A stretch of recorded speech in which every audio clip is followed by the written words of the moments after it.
Maury just puts it on the boot, and the mark is taken by Ironspawn. So they're in defensive 50 at the moment, the Pigeons, and they go wide. And picked up a player there in Wiley again. Then down to centre wing, a high ball along the line. And a good mark is taken too as they swing it back into the middle of the Pigeons towards Lockout. Nice hands. So the Pigeons building here from defensive 50. And they have a chance for their first forward entry. And they go in, but it's turned over.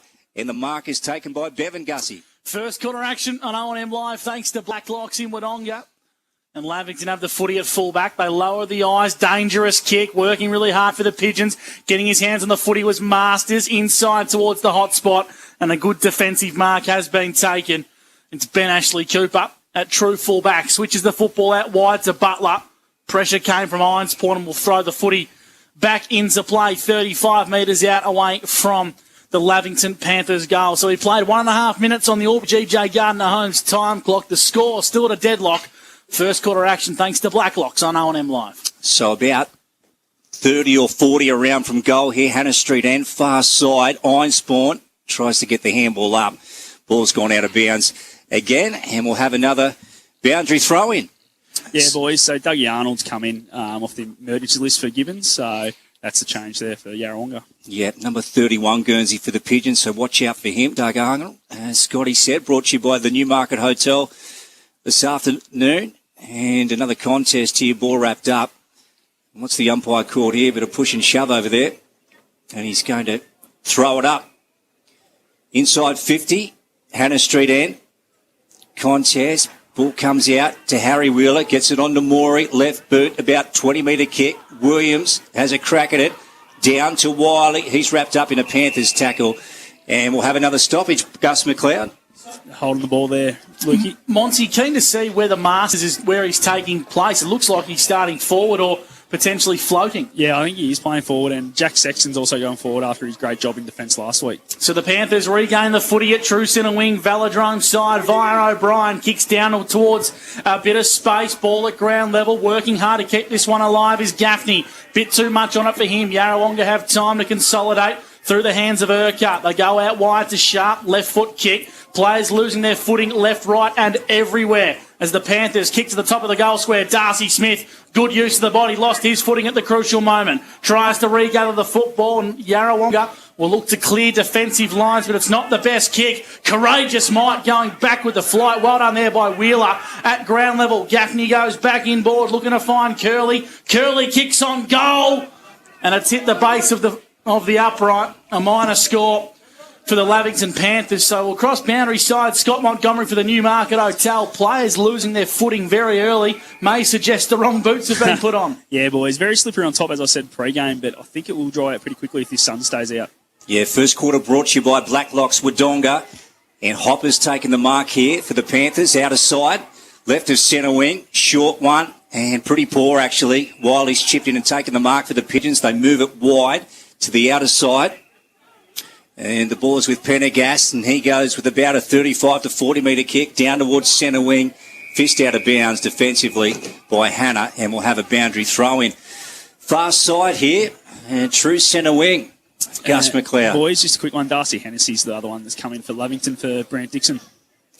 So Brant Dixon, a big out considering the tall timber that the Yarrawonga Pigeons have. Boundary throwing comes back into play. True centre wing, Velodrome side of the Lavington Sports Ground. The Panthers get a clearing kick down the line. It's okay to Miles Albers, who marks inside the paint, wants to arc around, kicks deep inside, forward 50 now. Good work at the back of the pack from O'Brien. I thought he was held. The umpire disagreed.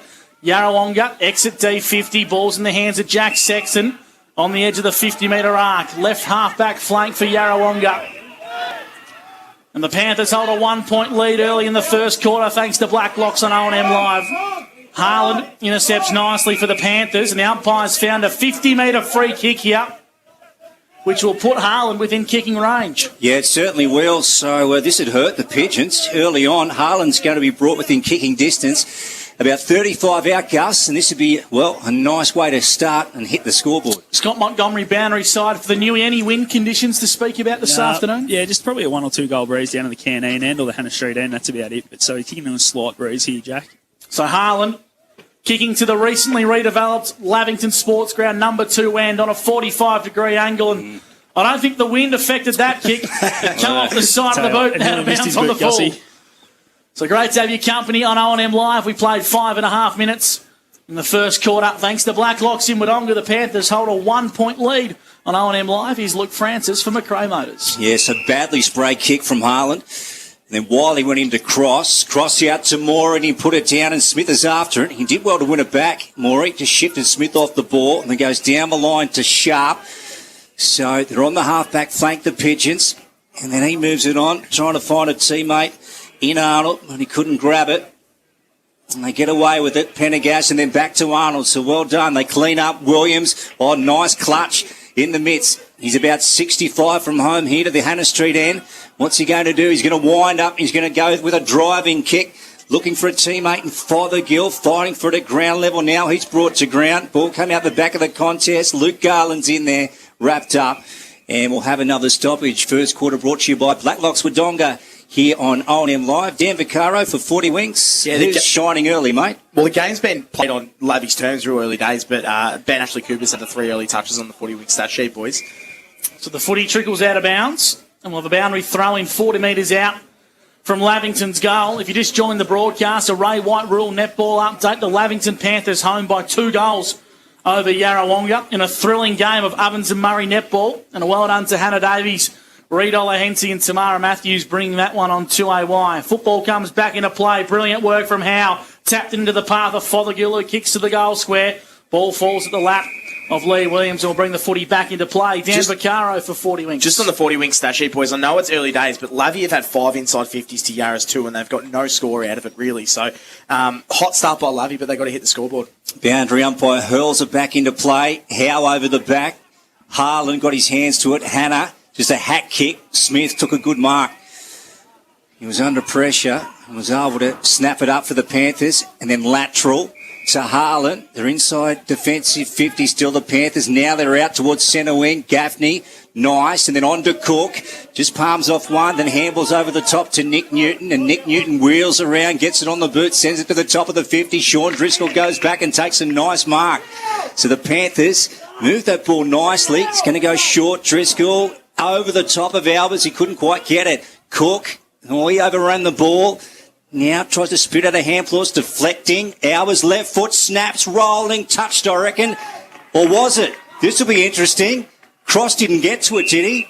I think he did, boys, but I don't know what the umpire saw. He's trying to con the umpire, isn't he, here, Scotty? I'm pretty confident they come off his arm. Okay, I thought that too, Gus. No, Scotty, it's a goal. His name, he's called it, yeah. Well, that's interesting. I thought my first thought was what you thought, Scotty. I thought it deflected off his arm. Yeah, I reckon I saw a clear bounce up off the arm. So, but anyway, the umpire's closer than me, so that's his call. End of the day. I tell you what, the sun. He's probably in line with the sun too. That umpire, don't worry. Anyway, 1-1-7 on the Steel Line scoreboard. The Panthers lead here. Yarrawonga yet to score. Gus McLeod, an interesting start. Well, it's Robert Weldon, the goal umpire. His dear wife Carla, a life member of Cricket Albury Wodonga. Well, there you go. And the scorer of the St Pat's Cricket Club. So Carla will be tuning in. And Robert with a questionable decision to start the day, Carla. She doesn't run out of ink when you're batting, Gussie. But she doesn't need much. I'll give you the hot tip. Ball in the centre of the Lavington Sports Ground. And there's a whistle. It's going to come back. It's a free kick for Lavington. Lukey Garland's going to be the recipient for the Lavington Panthers, just behind the circle. Wants to find his trusty left. Goes out wide. His kick's a good one. Works nicely for Tommy Hargrave. Lowers the eyes and comes towards centre half forward. Logan Moy read it nicely, brought it to ground level. The Panthers have numbers as the Yarrawonga Pigeons try to mop up via Wheeler. Left foot kick, exits defensive 50, had a bit too much on it. Working hard as Urquhart, tackled by Hopper, ball at ground level. Pinballing around, trying to keep it alive is Jack Sexton.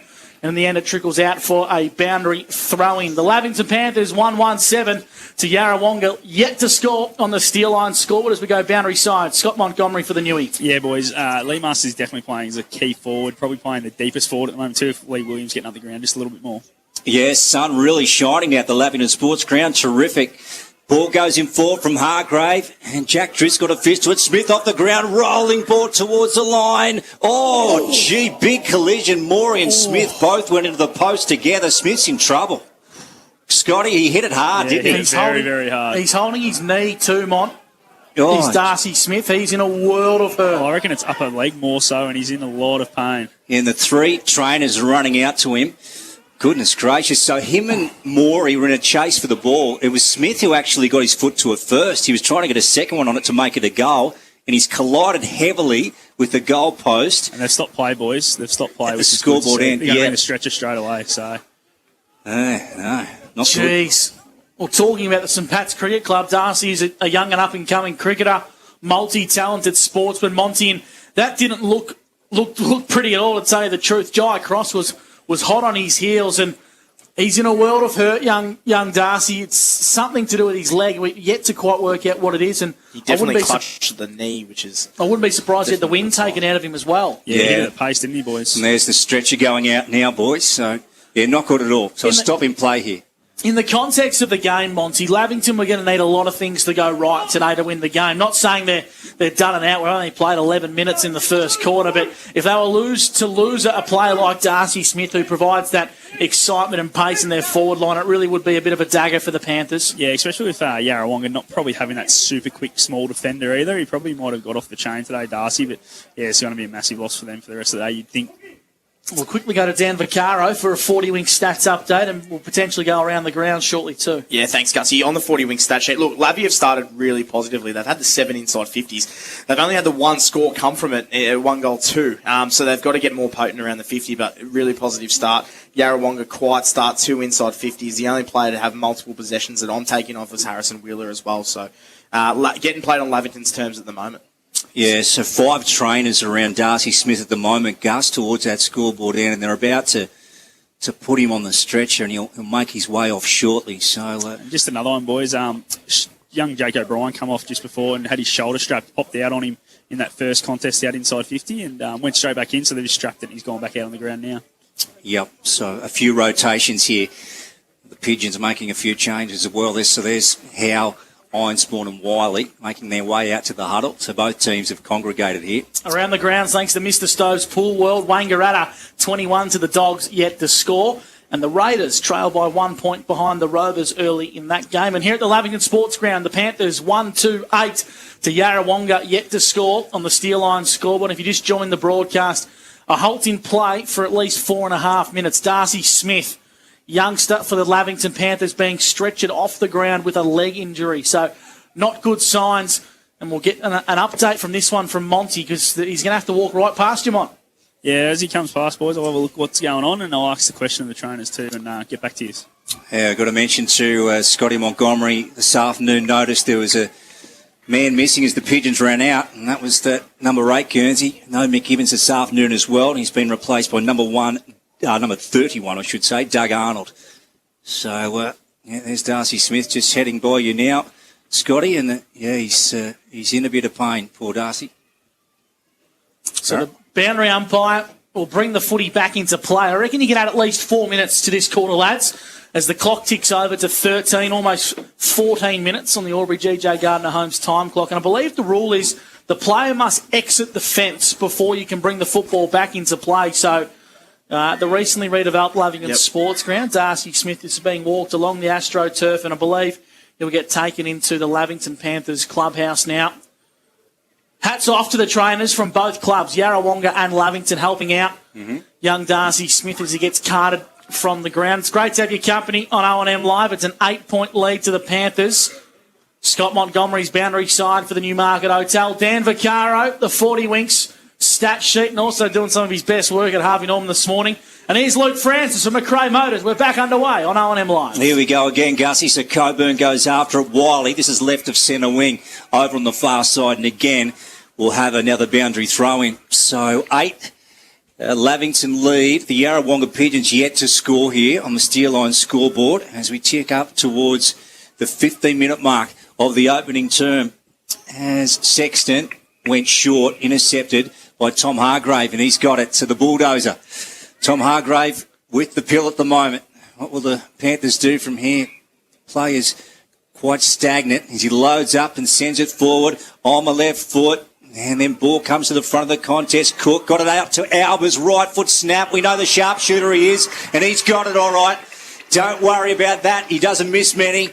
And, well, that is a Sunjan goal of the day, an absolute ripper from Miles Albers from that pocket to the scoreboard end. He's kicked a ripper as we go down boundary side to Scott Montgomery for the Newmarket Hotel. Yeah, Miles Albers just reminding everyone that how much class he's got there with that finish around the corner. It's something he loves to do, and he was never going to pass that one off, let's be honest. Monty, at what stage does the Yarrawonga coaching staff reconsider the move of Lee Masters? I reckon in the next 2 minutes, to be honest, Gussie, because I don't know why he put the best defender in the forward line when there's a couple of sharpshooters that can kick goals like Miles Albers down the other end. The Panthers 2-2-14 to Yarrawonga, yet to score. 16 minutes gone in the first quarter. We'll ball the footy up once again. Dan Vaccaro for 40 winks. Yeah, up to their 8th inside 50 now on the 40 wing stat sheet. Lavie, they are looking really potent. They've got to move Lee Masters back, Gussie. Carl Tyson won that ball down at ground level, linking up nicely. Jack Driscoll goes by hand, finds Glanville. Football on the edge of the square, working hard for the Panthers. Keeping that one alive was Driscoll at ground level. 4 or 5 players for each team hurdle around this footy, and we'll ball it up once again. So if you just joined the broadcast, Darcy Smith for the Lavington Panthers has been taken from the ground with a horrific leg injury after colliding with the pole. And the Panthers lead 14-0. Here's Luke Francis from McRae Motors. Harry Wheeler wrapped up in a tackle again by Glanville, and he's gone. Okay, so not much time to dispose of that pill. And Glanville will have the ball here. He's outside 50 of the scoreboard end, far side. He's having a super year, this guy. He's Billy Glanville. Last year won the best and fairest for the Derby Park Bulldogs in the Riverina Football League. Oh, gee, Curly. He's claiming he caught one high there. Yeah, a bit of friendly fire there, Lukey. Just his own teammate ran across him and clipped him in the back of the head. There you go. You'll work out when he jumps up. Well, he hasn't got a free kick, Scotty. He's another Panthers got him and clipped him. And I tell you what, he's not all that well either. Oh, he's seeing stars, it looks like, Lukey. Yeah. He definitely got taken high there too, boys. Like, pretty shocked that it wasn't paid. Well, the umpires are calling for the trainers here. We haven't had a good, unfortunate start of this game. So as Gus said, just moments ago, we had Darcy Smith collide into the goalpost of the scoreboard end, and now Curly's down. He's caught one high, and you believe it was from a teammate, Scotty? Yeah, I reckon it's Darcy Hennessy. They were both going for the same crumb, and Gaffney just got his, sorry, not Gaffney, Curly just got his head, a little bit lower, and, just ran into the leg, basically. Well, boys, the beauty of technology, I'll pull it up on the Optus O&M TV. And great work from Travis Cartwright, the best cameraman in the business, paired up with Luke Chilcott from Wangaratta Indigo Computers, putting together the Optus O&M TV. And I'm just watching it back on the iPad now, and you're 100% right, Scotty Montgomery. It was a bit of friendly fire coming through, and Jack Curley copped a fair knock to the head, and he looks fairly groggy as he gets escorted by the trainers off the field, and the umpire brings the football back into play 30 metres out from Lavington's goal. The Pigeons have numbers as they exit D50. Garland head over the football, handballs back in towards space, trying to find a teammate in Gilmore, who comes with some pretty big raps, does young Hamish Gilmore. The umpire's going to ball the footy up on the edge of the square, favouring the Lavington Panthers. Jack Driscoll up in the ruck, lost that one to Tyson. Ball at ground level, handball out wide towards true centre wing, Velodrome's side. Jack Sexton overran the football for the Pigeons, got hands on the footy now. High up and under kick as Ashley Cooper went back courageously, then lost his footing. Fothergill won the football, toe poked it forward, and the Pigeons go inside forward 50. Hot on his heels here on Dixon, or Butler I should say, was Williams at ground level now, tied up in the pocket. Lavington just trying to play methodical football as O'Brien marks and kicks dangerously inboard. Links up with Jack Driscoll, a true centre half-back for Lavington. So Jack Driscoll comes out broadcast side. He's got Hopper here and had a bit of space as Masters close on him quickly. But Hopper does have the ball. Short one, 15, or down the line to Gilmore. Just hangs on to it. So just adjacent to our broadcast position here. Grandstand side, and then a drilling ball to Sean Driscoll. Lovely. Wonderful football. Sean's got it on the half-forward flank for the Panthers. They lead 14-0. Early stages here. About 20 gone. Opening term, and Sean Driscoll. There's no one back there for the Panthers. I don't know what he was thinking. Urquhart there. Intercepted. And then trying to get on the boot was Gaffney. That didn't come off. And then Fothergill. He goes with a short one to Lawrence, and he's wrapped up in a big tackle. So a little messy there from both teams. Ball out of bounds. We go down to Scott Montgomery for the Newmarket Hotel. Yeah, a bit scrappy from both sides, a little bit around the footy. It's a high-pressure game at the source, so they're going to have to just clean that up and sharpen their hands up because they're turning the ball over way too easily by hand. We'll get you to keep an eye on Jack Curley too, Mondi. Looks like he's having a bit of a sip on the water now, so should be okay. A little bit groggy after a head knock. We'll ball this footy up once again. Dan Vaccaro for 40 winks. Yeah, really interesting quarter, boys. Yarrawonga really haven't shown up. They've only had the 3 inside 50s. Lee Masters only had the 1 touch, a little bit out of position at the moment. The Panthers lead by 14 points on the steel line scoreboard, and Yarrawonga are yet to score as they kick down towards Williams in a one-on-one. Well done by Butler, brought it to ground level and made a contest of it. Lavington have numbers lurking around the football. Velodrome side wing, Fothergill trying to toe poke it forward, and the boundary line wins and will ball the footy in. 70 metres out from Yarrawonga's goal as we cross boundary side. Scott Montgomery for the Newie. Yarrawonga yet to find their click. Yeah, they are. They're also just a bit of a different combination in the middle without Michael Gibbons running around. So they're just trying to find their method through there and how they're going to move the footy, I think. Howe just grabbed it out of the contest and then went on to Harry Wheeler, who drived it forward for the Pigeons, and there's been a free kick given away, and it's going to go to Lawrence. So the Pigeons have a chance here to kick their first major. Lawrence now goes wide and short, and he's picked up a teammate in Wiley. So Mark with the ball now at the Hannah Street end, and, well, they'll get a chance here to hit the big sticks. He's not a massive kick of the football, Mark Wiley. He tends to kick the footy quite high, Lukey, so see how this one trails through. So here he goes, Gus. Mark Wiley steps in with a drop punt to the Hannah Street end. Looks nice, he likes it. And they're on the board, the Pigeons, at the Lavington Sports Ground today. 14 plays 6 on the steel line scoreboard as we go down to Scotty Montgomery for the Newmarket Hotel. Yeah, boys, Jack Curley's still just sitting there on the bench. He's getting checked out now while the trainer just sort of left him for a few minutes just to collect his thoughts, and then he's checking out the skull and that now because obviously got a fair knock to the back of the head. Just on the 40-wing stats too, boys, that was only Yarra's 4th inside 50 for their first goal. Really, really wasted opportunities here by Lavington. They've had all the play and they're only finding themselves 1 goal ahead. Around the grounds for Mr. Stone's Pool World, the Magpies, 4-3-27, lead the Dogs 2 straight. Deep into time on in that first quarter on our 3&E O&M Live match of the day. Back here at the Lavington Sports Ground, Garland gets his hands on the footy. Forge intercepts here for the Pigeons. Handballs dangerously trying to find Wheeler. And the Panthers get a kick inside forward 50. Jack Driscoll brings a contest to ground level. Sexton for Yarrawonga. Taken in a big tackle. Umpire waiting for the whistle. He finds it. And we'll ball the footy up 40 metres out from the Lavington Panthers goal. And again, another stoppage here at the Lavington Sports Ground. Here we go again. Reset of play. Howe down. Miss Fothergill. And then ball at ground level. Fighting away for it. Comes out. Arnold. He tried to have a crack at it. Hennessy goes in. Is knocked out of the contest. Wiley off the ground, just a hack kick. Ironspawn in pursuit of it now. Gaffney's on his hammer. Ironspawn gets a handball back to Wheeler, and then Wheeler up towards centre wing. Pendergast takes the mark, and the Pigeons have clear possession now. And what can they string together from this bit of play? High kick down the line, down towards Williams. Oh, what a mark. Just rakes it in on the second bite and then swings around in a sweeping kick. Goes down towards Masters, so he's got down forward Lee Masters, and now he turns it on. The afterburn has had a shot at the sticks, and he's missed it to the far side, and it's gone through for 1 score. So 14 plays 7 here on the steel line scoreboard. Almost, 24 minutes gone now on the GJ Gardner Homes time clock. Gus McLeod. We expect this game to go deep into the time on period, around 32, 33 minutes, of course, with 4 to 5 minutes being held up for the stretcher coming out for Darcy Smith. Kick goes towards centre half forward for Lavington. Driscoll made a contest, brought it to ground level. Yarrawonga have numbers as they throw it on the boot and try to clear defensive lines.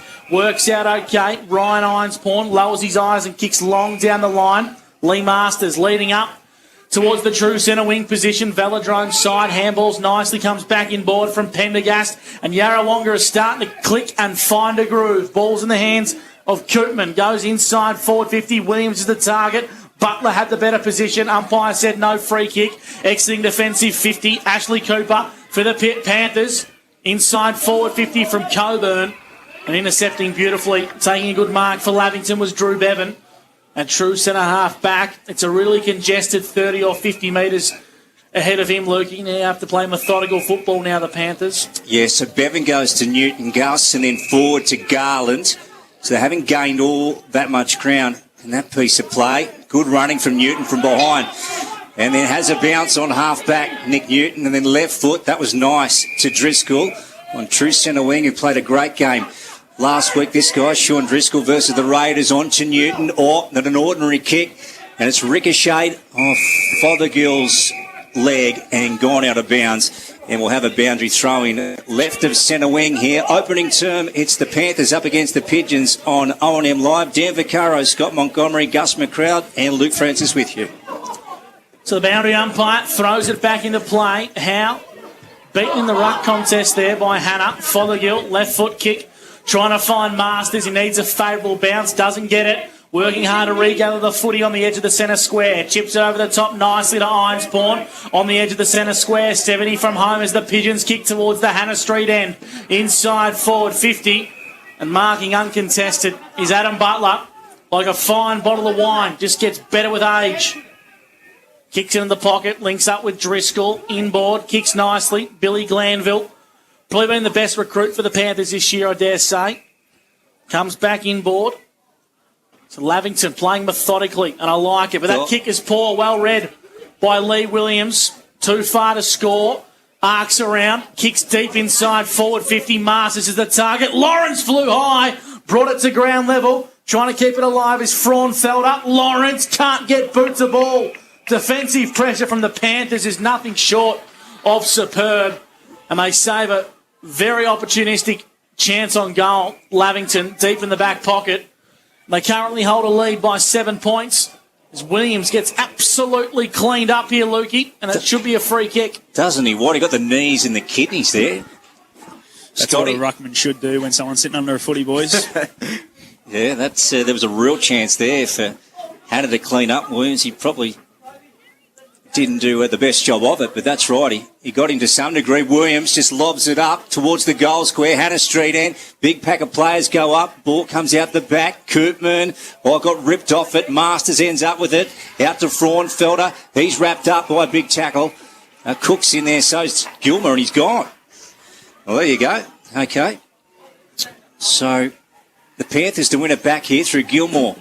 And that is one A-grade mullet. Scotty Montgomery for the Newmarket Hotel, if ever I've seen one. Yeah, I wouldn't be sporting something like that down the street, that's for sure. Just flowing in the breeze, Gus McLeod, that mullet. It is a beauty. And then Forge for the Pigeons. Back on to Howe. Look at that for a high kick. Lobs it about 25 out from goal. Double-fisted. Fraunfelder, Koopman off the ground. Harry Wheeler kicks it. So the ball fell out to him. And he's nailed it towards the Hannah Street end, and the Pigeons get their second goal. So a 1 point ball game, Dan Vaccaro, and I imagine on the 40-wing stat sheet, Yarrawonga are starting to claw their way in. They are. It's really even contest the last 10 minutes, Gussie. So they're up to 10 inside 50s now. Yarra equal with Lavington's 10 early inside 50s as well. It's on the back of their players. Mark Wiley's been fantastic, one of their prime movers. He's up to the 6 touches. So's Harrison Wheeler as well. He's been really effective with these 6 as well. Nick Fothergill getting busy, and I gave Lee Masters a bit of a rev up. I said he's only on the 1 touch. He's up to 5 now. He's been really potent up forward. Mark Wiley looks to be the one that's just playing predominantly midfield time, obviously with Michael Gibbons out of the side too. It'll be the last time you give Lee Masters a rev up for Caro. Give you the hot tip. A 1 point lead to Lavington on O&M Live, and that's on the Steel Line scoreboard. Wheel up with some work to do. Handballs out wide, nicely to Sharp. Left foot kick down the line, trying to find Lockie Howe, who's working his way into this contest. Takes a good mark just forward of true centre wing, Velodrome's side. Wants to find the booming right, and that he does. Goes deep inside forward 50. Williams made a contest. Lawrence goes back to Wiley, who chips beautifully into the pocket. And Pendergast marks uncontested. 25 metres out directly in front. Yeah, well, it's taken them late in the quarter to get going, the Pigeons, but they're just working their way into this contest now. And Pendergast to have a shot at goal, Gussie, to the Hannah Street end. Really nice vision from Wiley. Could have blazed and had a shot on goal. Darted the eyes and linked up with Pendergast.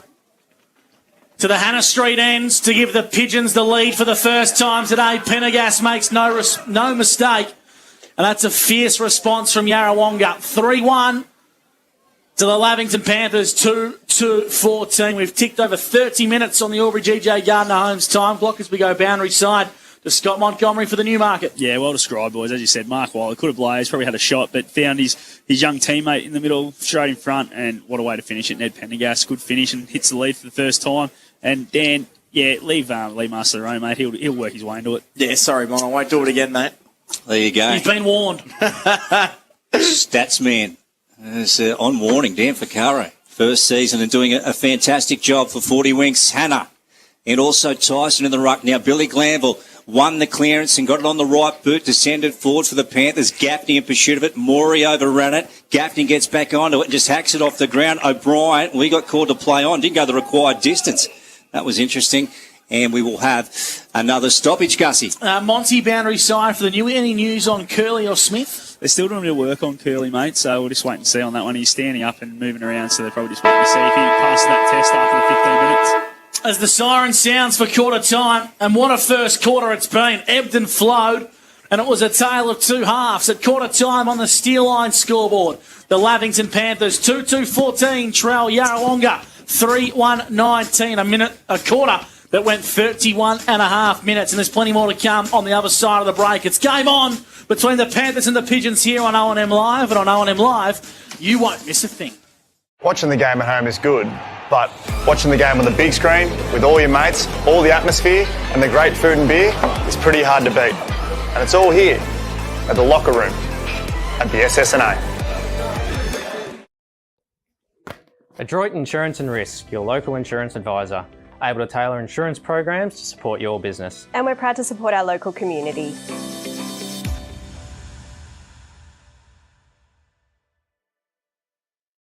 The new Nissan Navara has landed at McRae Nissan with a tougher, more rugged design, Nissan Intelligent Mobility, advanced off-road capabilities, and a host of on-road refinement. Test drive one today at McRae Nissan. Looking for somewhere great to eat? Check out Social Dining and Bar. And right now, you can get a seafood basket, served with chips, salad and tartare sauce from just $18. Come and be part of it all at Social Dining and Bar at the SSNA. How many subscriptions do you have? One for entertainment? And one for news? And meditation? One for sport? And one for music? Whatever you're into, you can now manage select paid subscriptions in one place and save up to 10% with Optus SubHub. Discover what's trending and save by bundling them all together. Streamline your subscriptions with Optus SubHub. It starts with yes.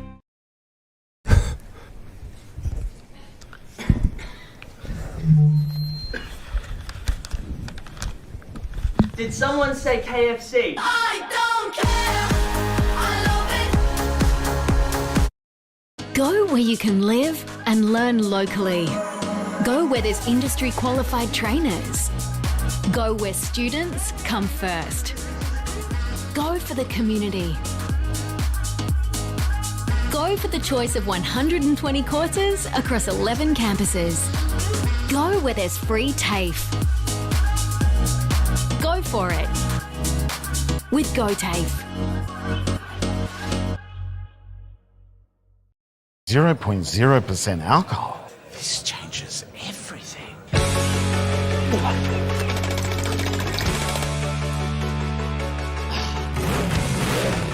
Rewrite the rules. Carlton Zero. The new Nissan Navara has landed at McRae Nissan with a tougher, more rugged design, Nissan Intelligent Mobility, advanced off-road capabilities, and a host of on-road refinement. Test drive one today at McRae Nissan. Go to create your future. Go for free support services. Go to get in-demand skills. Go and follow your own path. Go for the choice of 120 courses across 11 campuses. Go where there's free TAFE. Go for it with GoTAFE. Hi, I'm Kylie King. I first fell in love with this region as the Prime News sports presenter. Sometimes this feels like my second home. I love our historic towns and vibrant cities, our passion for sport, and of course the people who make it special. And now I get to share what's important in our region with Kev Polton. So join us, Kylie and Kev for breakfast, weekday mornings from 6 on 2AY and 3NE.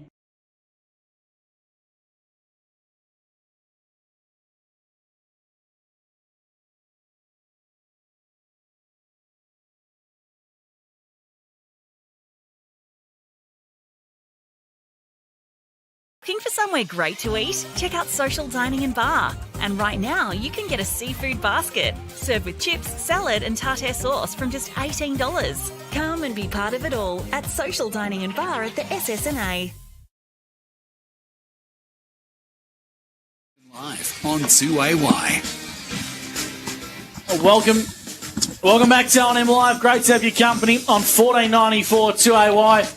And a big shout out to those watching on Optus, O&M TV. It's great to have your company at the Lavington Sports Ground. Quarter time, the Panthers 2-2-14 to Yarrawonga 3-1-19 as we go to Dan Vaccaro for your Optus Quarters best, your local Optus stores in Albury, Wodonga and Wangaratta. Yeah, thanks, Gussie. It was an interesting first quarter. Optus Quarters best for Yarrawonga. Mark Wiley was pretty good that quarter. He had the 7 touches. He was pretty effective. I thought probably Harrison Wheeler is the best player on the ground at the moment. He kicked a goal and he had the 7 touches.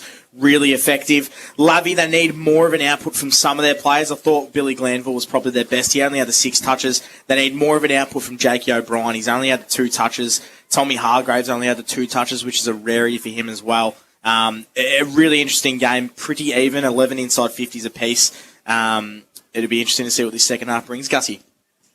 It certainly will. We'll cross boundary side. Scott Montgomery for the Newmarket Hotel, and the players still being addressed by both respective coaches. Yeah, plenty to say down here, boys. Adam Snyder very happy with the pressure. Said that's the best they've done it all year, especially the first 10 minutes. Just brought it, played it like a finals game, and they just need to make sure they can continually give those efforts. For Yarrawonga, they were just really happy with the way they started to move the footy later on in the quarter. Just got back to the way they wanted to do it with their switches and transferring of the footy from side to side. Just an update on the injuries. Looks like Jack Keller will be done for the day, boys. Hasn't quite passed that concussion test. While Darcy Smith, not all doom and gloom.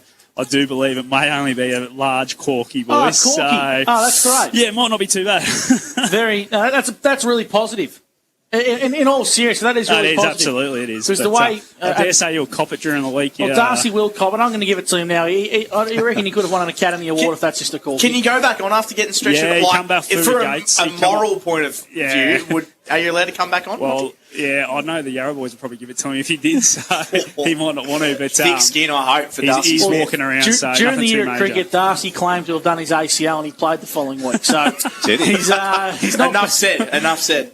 He's a young up-and-coming sportsman, is Darcy Smith, so glad to hear it is nothing too serious. We're probably about 45 seconds from getting back underway here at the LSO. We'll get Dan Vaccaro to go around the ground shortly, thanks to Mr. Stoves Pool World. The sun just starting to poke through. The umpire doesn't wait for the crowd to get off the ground. He says, stuff you. He throws the footy up and the second quarter's underway for Wodonga Pumps and Mowers. He certainly does. Second stanza, Harry Wheeler, Pigeons. On to Wiley, and then Wiley on the right boot. They get a forward entry straight away. Oh, nice mark from Howe. One of Gus McLeod's favourite. Lockhow goes off to Wiley again. Nice follow-up play, right boot forward. But the mark is taken by Gaffney. Gets back and takes a good defensive mark, and he comes to centre wing gas. That he certainly does, and a good mark taken. Ben Ashley Cooper, who's been really impressive for Lavington across the last 2 years. Lawrence made a contest of it. Urquhart hands on the footy, intercepted nicely. True centre wing broadcast side, free kick whistle. It's going to go the way of the Panthers for a sling tackle. Ashley Cooper has got the footy in front of the interchange gates. Broadcast side. Kicks long down the line to a contest. Taking a good strong mark. Miles Albers too far to score. And not much presenting. He wants to find Jack Driscoll. And what a lead. He kicked that before Driscoll even turned to lead, boys. That's how smart a player Miles Albers can be. Kick to the space and called beautifully by Scott Montgomery. And Jack Driscoll, all he had to do was push off his opponent and mark the footy. He'll go back and have a set shot from 40 metres out on a slight angle. Yeah, you caught it there, Gus. Yeah, Jack Driscoll just went back and pushed off, crossed at the right time, and the ball, as he turned around, was just coming in at the right time. So this to bring the margin, or I should say to give Lavington Panthers back the lead by a sole point. Big Jack Driscoll, he's from the Yacht Rock Huron Creek, doing some of his best work at Werribee and doing some of his best work at Lavington as well. He makes no mistake, Big Jack. The first goal of the second quarter goes the way of the Lavington Panthers. And the Panthers regain the lead by 1 point here on O&M Live. 2 minutes gone in the second quarter. And it's a 1 point ball game on the CMV Truck and Bus scoreboard. Yeah, thanks, boys. I'm just going to go for around the grounds. You've got Wangaratta and Wodonga. So 5 goals, 3-33 to Wang, 4 goals, 2 Wodonga. So they're putting up a little bit of a fight there. And then you go over to the Birrelea Park and it's Raiders 22 to Rovers 12. Wow. Yeah, round 11 action of the O&M for season 2022. Reset back in the middle. Hannah tried to regain his own tap. Hargrave just over his shoulder. Glanville. And then on to Harlan. Good running off half back and a high kick. Forward entry here for the Panthers. Cook couldn't quite take it. Ball comes down to ground, roved. And we'll have a stoppage, guys. It's been wrapped up inside 50 at the Hannah Street end. Scotty Montgomery for the Newmarket. Yeah, just that clearance there. It just shows that Lavington's mids are really on today. They're just hitting the right hit 2 zones, and Timmy Hannah's giving them first use at the moment. Sexton got taken high. Umpire said nothing in it. We'll ball the footy up. Once again, Dan Vaccaro for 40 winks. The inside 50s this quarter. Yeah, so Lavington are hot starters again, so they've had 2 early inside 50s to Yarrawonga's 1, Gussie. And Sexton tries to exit defensive 50 for the Pigeons. Kicks towards true centre wing, Velodrome's side. Working hard is Gilmore against Masters. The Panthers prevail via Hopper. Kicks inside, forward 50. Contest forms. Sharp made it contest. Brought it to ground level. Driscoll over the top. Sexton does well for Yarrawonga. Losing his footing was Bailey Frontfelder amongst the action. Good tackle by Hargraves. Wheeler for the Pigeons. Lowers the eyes, comes back in board. Irons pawn to Fothergill, whose kick was smothered beautifully by Hopper. Regathers the football and handballs to Gaffney. Back in board. Driscoll, bit of work to do for Lavington. Working hard as Tyson gets a clearing kick here for the Pigeons. Kicks long down the line to a contest. Lockie Howe shows some strength to Masters. Handballs over the top and he's got Fothergill. Fothergill darts the eyes to Williams. Really well done from Yarrawonga. It was a one link in a chain reaction sort of play, Lukey. Every little team effort and 1% of they did helped to get the footy from coast to coast. Yeah, well, Gussie, the game's certainly opened up now. It's just starting to break open for both teams and we're seeing some nice flow. 39 goals in 2022, Lee Williams. This will be a tight angle. He's got the legs and he's got the accuracy. All class from Lee Williams. He's kicked 40 for the year and he's first for the game. And the Yarrawonga Pigeons regain a 5-point lead on the Steel Line scoreboard. Just on the 40-wing stat sheet too, boys. Ben Ashley Cooper for Lavington's actually come alive this quarter. He's had 3 early touches, but over to Yarrawonga, 2 early inside 50s and a great kick from Lee Williams, who's gone to 40 goals this year, averaging 6.5 goals a game, Lukey. Yeah, pretty impressive. It's absolutely huge, isn't it? So you mentioned that earlier on, Dan. So we reset the middle again here. Second turn, Lavington Sports Ground, and what a facility it is. Ball comes down, Fothergill, the front of the contest, and he's wrapped up by Luke Garland. And again, we'll have another stoppage. So good afternoon to you, wherever you may be listening to O&M Live this afternoon. If you're tuning in to the stream, I hope you're enjoying the vision. That's the Pigeons in the hoops and the Panthers in the predominantly black Guernseys. Now Fothergill has won a free kick here for the Pigeons, just left of the heart of the Lavington Sports Ground. He winds up and he goes towards Williams. Punch from behind. Pendergast ended up with it. Missed his teammate Masters. Sexton goes boring through. Good play. Pendergast gets brought down in a tackle. Play on. Gilmore. And now on to Ashley Cooper. That was Garland. And look at that beautiful link-up play. And then Ashley Cooper. What's happened here? A whistle after the ball, Scotty. Yeah, Jack Harlan got tackled when he was nowhere near the footy. And, Jack and Sexton give away the free kick. Okay, so there you go. And it will be downfield, and it's ended up in a behind at the Hannah Street end, Gus McLeod. And so we bring the second term to our viewers and listeners for Wodonga Pumps and Mowers. Servicing what they sell, Lukey boy. That's a go. Wodonga Pumps and Mowers. Great to have them on board on O&M Live. Cross kicks out from fullback for the Pigeons. Masters made a good contest. Kyle Tyson brings it to ground level, and the umpires pinged him for holding the footy. Stiff. I tended to agree. Very stiff. Yeah, Even the Lavy boys are running away. They don't realise they got the kick. So it's Gaffney who'll be the recipient. That'll come back, and it'll be Aidan Cook, who's playing in more of a traditional role for him this year as a key defender. He bombs the football to the hot spot for the Panthers at ground level. Albers read it beautifully and kicked even better. Miles Albers with a Sunjan goal today. He's got 2.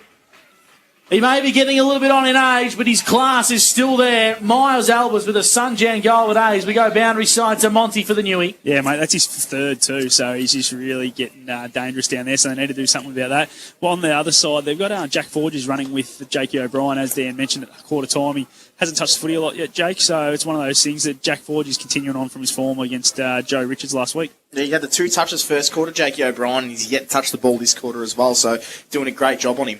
Yeah, Miles Albers, talk about a sharpshooter. He is razor sharp. Tyson, Hannah, Fothergill again out of the middle. And then a low kick, nice to Lawrence. They're on the edge of the 50 scoreboard end, and they go wide to Williams, and they've got him. So he is wide, Williams. He's about 40 out.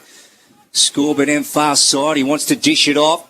And Masters has got forward. Oh, spilt the mark. Hennessy pounced on it. Got it off to Annette. And the Panthers link up to Butler and then on to Hopper. And then a long kick down the line here out towards left of centre wing. At ground level now. And it will Coburn. Just fell over, really. Ball ended up underneath him. The umpire wants it. Left of centre wing. And we will have a stoppage. Gus McLeod here at the Lavington Sports Ground. Thanks to McRae Motors. Great to have your company. It's a 2-point lead to the Lavington Panthers. Garland left the football behind. Might need a bit of grippo. Umpire will ball the footy up once again. Dry hands from but working on the tools all week. Luke Garland there, I reckon, Gussie. Well, he's stolen your ute, Mont. Yeah, well, I got the new one, so I can't complain. What wasn't what you were saying off air? Jeez. Just saying, straight under the Dyson bus there, Gussie. He's not bad, is he? He's not bad at all. But no, I got the brand new EGS ute, so I'm happy with that. Yeah, beautiful. Speaking of, Garland gets his hands on the footy once again, left it behind. Masters gets a kick up towards centre half forward. Fronfelder being quiet to start, finds the left boot inside forward 50 to Koopman, who snaps on goal beautifully. Jesse Koopman. Welcome back to the Yarrawonga Pigeons, starting 22. A brilliant snap on goal from Jess. And the Yarrawonga Pigeons get a much-needed response. Just on the 40-wing stat sheet too, boys. Really even second quarter here. 5 inside 50s apiece. It's on the back of Nick Fothergill. Some good clearance work out. I think he's had 2 clearances this quarter. Ben Ashley Cooper for Lavy's getting busy. A lot more of a spectacle this quarter. We're seeing better goals, Lukey, and it's a little bit entertaining. It's a little bit more free-flowing. Absolutely. Terrific goal there from Koopman as Gus McLeod has caught on Owen live. That was a ripper, Scotty, wasn't it? Yeah, really good finish. And we've seen it at both ends now with Koopman and Miles Albers, who 5 or 6 years ago were doing that for fun. So they're back into their form here. Yeah, Scott Montgomery, Owen Live's very own, brought to you by the Newmarket Hotel. Hannah tapped down in the middle and then tried to go at it. Well, got it back for almost a 3rd time in the end. Ball comes out to Nyholm. He's brought down in a heavy tackle from Hargrave. And the umpire will call for it again. So Sun's just gone back behind the clouds here. And again, Howe, she's been fantastic in this game early on. Newton for the Panthers and off to Gilmore, the Pigeons. Well, they come in like vultures and they've got him. And the ball's turned over to Masters, Gus. Lowers the eyes, kicks inside forward 50. Williams was held, but it doesn't matter because Fothergill's there to kick on goal. The Yarrawonga Pigeons just starting to find their groove. Lee Williams was held, but Fothergill, he said, thank you, mother, for the rabbits. I'll take that one, Lukey boy. He certainly did, Gus. And, well, yeah, Scotty, the Pigeons, if they weren't on in the first quarter, they certainly are in the second. Yeah, they're finding their form through the middle now. Obviously, Lockie Howe's gone back into the ruck. I think that's when what they need to do, leave him in there while Timmy Hannah's rucking for Lavington, because when he's in there, they're getting first use. But when Kyle Tyson in there, they're probably just dropping a little bit when Timmy Hannah stays in there as well. Fothergill up to the 8 touches for the game, 4th this quarter, and a goal on the 40-wing stat sheet too, boys. How are those inside 50s looking now, Dan? 7-5 this quarter in favour of Yarra. Okay, Howe again, over his shoulder, but this time to the broadcast side, but Luke Garland picked it up and then hacked it forward inside 50 for the Panthers. Morey, just ran into Fothergill. Then they lost possession. And then Cook tried to spit one out. This is Ashley Cooper for the Panthers over the top to Hennessy. And Hennessy can straighten up on the left foot. Goes for home to the Hannah Street end. The Panthers hit back. So that was nice. The Panthers get their 5th here at the Lavington Sports Ground. A nice goal. And, well, a turnover after two pigeons collided, Scotty. Yeah, absolutely. Obviously, there's no talk there from the two Yarrawonga players, and Lavington were able to just be nice and clean, and sharp handball by Ben Ashley Cooper out to the running Hennessy, which a great finish, and they really needed that one after two in a row to Yarrawonga. Ben Ashley Cooper's been fantastic this quarter, boys. He's up to the 6 touches, he's 10 for the game. He's probably been the lone soldier a little bit there.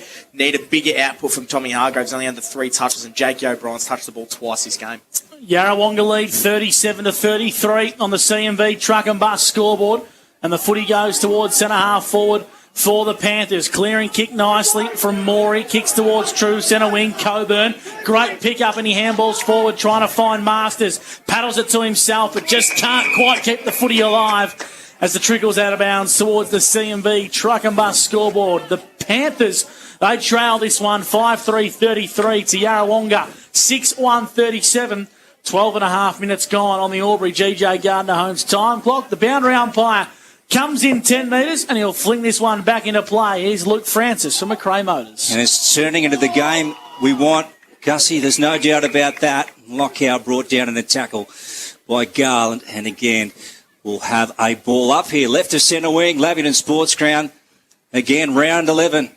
Lavington Panthers 5-5 win-loss record. The Yarrawonga Pigeons 8-2. The Pigeons second on the ladder. The Panthers 7th. The ball coming back to Lockout, who's just been wonderful in this game so far. Right foot centre for Williams at the front. Butler did well. Gilmore going back. Masters after it quickly on the bottom of the pack. Spills out to Frauenfelder. Snap goal.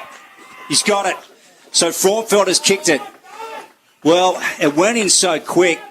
Came out. Panthers were trying to put the pressure on, but in the end, Frauenfelder in the right spot's gone through for a goal. Scotty Montgomery for the Newmarket. Yeah, that's what Bailey Frauenfelder can do, boys. He's a sharp shooter, and again, we're just seeing a lot of snaps on goals here, so it's not clean footy, not good set shots, but they are finishing their work nicely once it goes inside 50. Yeah, on the 40-wing stat sheet, Dan, obviously Lavington are down 2 players, and I'd imagine that's starting to show on a couple of the team stats. Yeah, it is, boys, it is. It's the inside 50 count's still pretty even, but they need more of an output for some individuals. Tom Hargrave still hasn't touched it this quarter, boys, so needs a bit more of an output. There he goes. Right on cue, and he links up nicely with a teammate in O'Brien who kicks inside forward 50. Lavington have numbers, but Yarrawonga are up to the fight.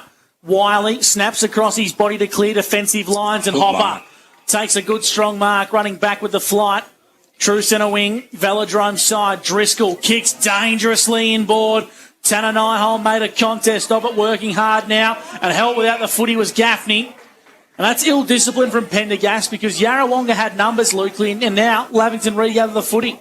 Hargrave, long one in Gus, and under it, and Devil Big Pack cross, try to get a fist to it. Going after it was Cook. Morey, he's brought down by Cook. And the boundary line wins on this occasion to the Hannah Street end near side. And we'll have a boundary throw in. Scotty, what are your thoughts of the second quarter so far for the Newmarket Hotel? Yarra's probably just on top, boys, just through their movement of footy. But yeah, Lavi's last few clearances have been really good. So Luke Garland's really starting to assert himself in there. Okay, Coburn. Or Wiley. Thought he caught one high there. Oh, he's gone. Gee, okay. I thought he might have caught one around the chops, but... Well, the only reason I wouldn't have thought he hasn't paid that if he thought he was staging, look, that's the only reason why I can imagine why you'd say holding the ball. Yeah, good point. Good. What were your thoughts, Scotty? You're in stitches. Well, I'm sitting here with a few of the Lavington people, and they thought it was a free kick too to Mark Wiley. So, yeah, a bit stiff there, the Yarrawonga coach. Okay, so the ball's ended up in Hargrave's hands anyway. As Dan had mentioned, he's... hasn't worked his way into this game so far. This will get him up and about. Don't worry about that, and that is a beauty.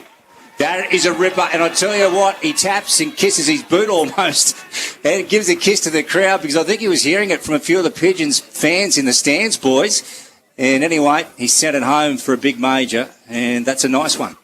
Yeah, on the 40-wing stat sheet now, boys, he's up to 5 touches. He's been busy the last couple of minutes, Tom Hargrave, and that's just what he needed there. They move up to 9 inside 50s to Yarrawonga's 7 this quarter. Anyone else want to give a rev up to Vaccaro? Because the ones you're giving a rev up to seem to respond pretty quickly. Well, Jake O'Brien's next on my list, Gus, so he needs to lift this quarter. He also said Yarrow were going to win by 150 today on the all-rounders, didn't he? Please. Or something like that. Watch Jake O'Brien kick 2 goals in about 5 minutes here. He gets a clearing kick right on cue towards centre-half forward, and the Panthers go inside forward 50. Kicks okay, 9-hole marks.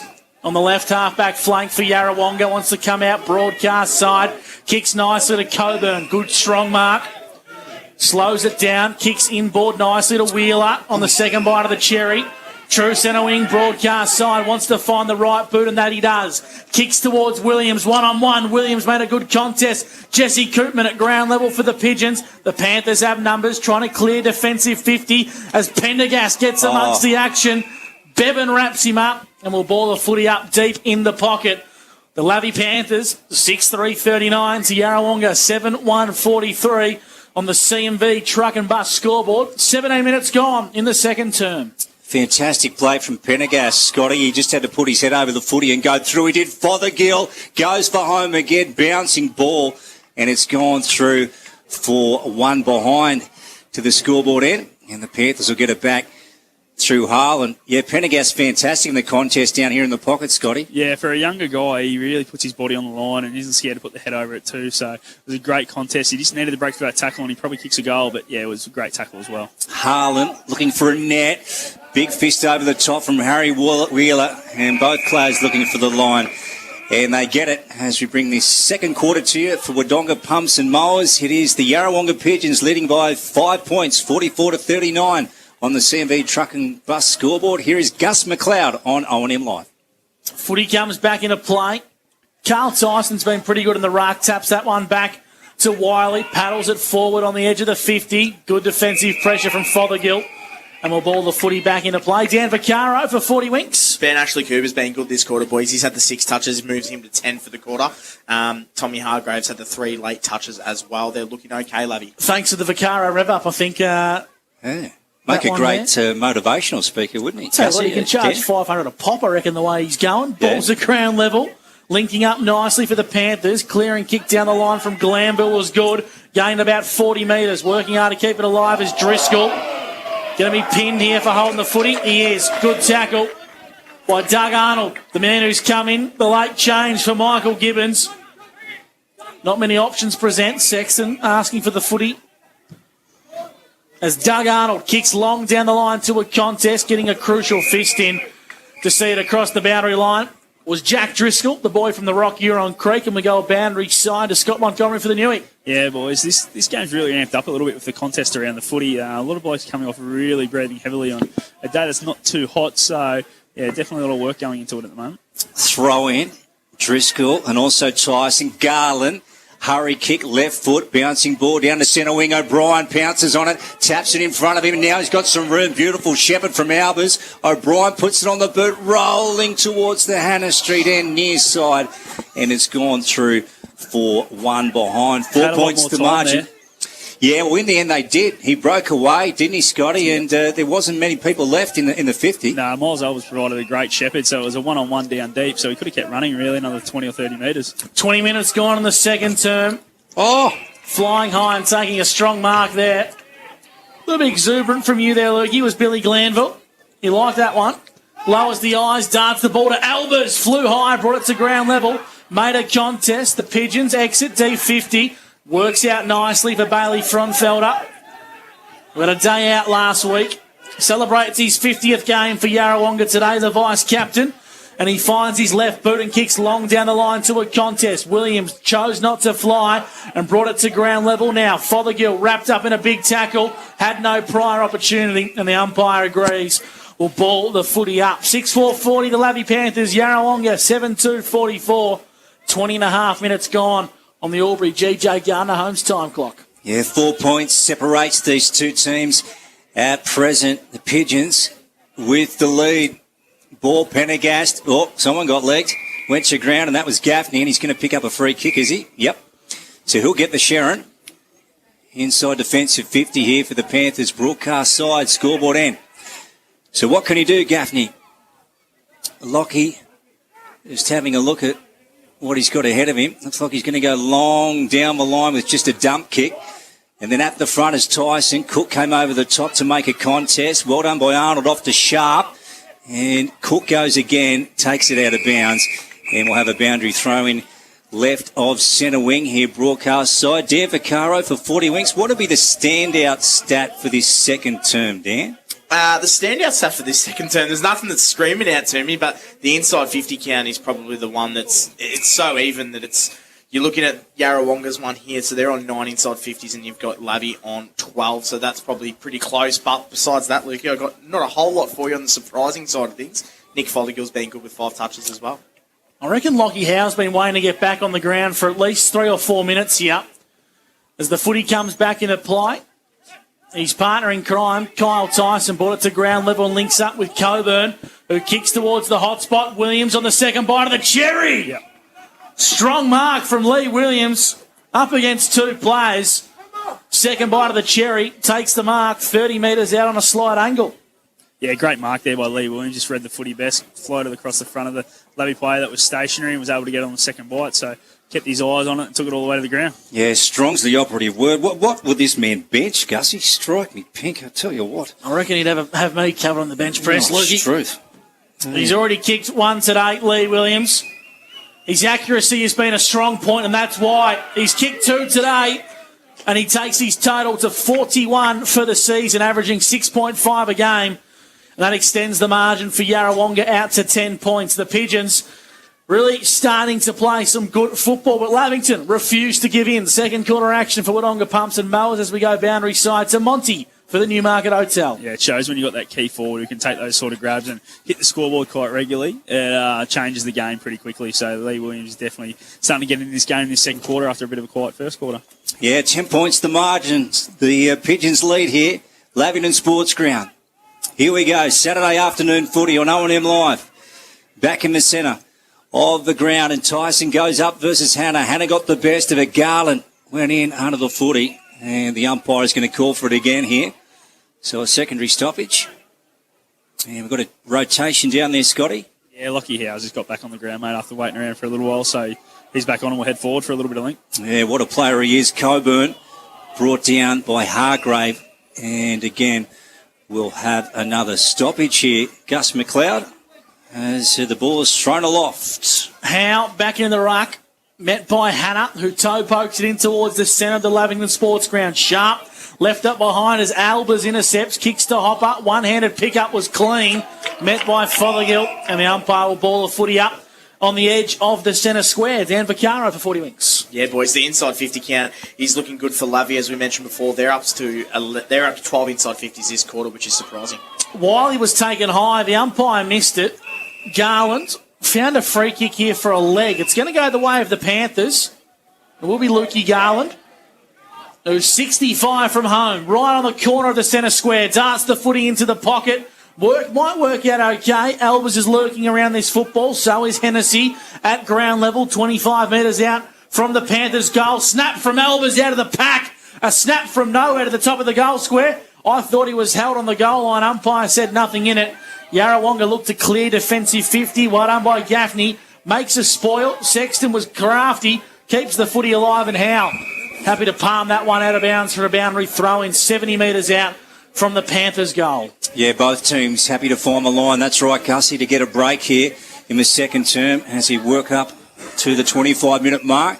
Close to the long break, and at the moment still that 10-point margin by the way of the Pigeons. Wiley out of the stoppage, on to Sexton, then over the top to Fothergill, and then Weaving just puts a right foot hurry kick up towards right of centre wing. Coburn, Hannah got him too, brought him down in the big tackle, and the umpire's going to call for it.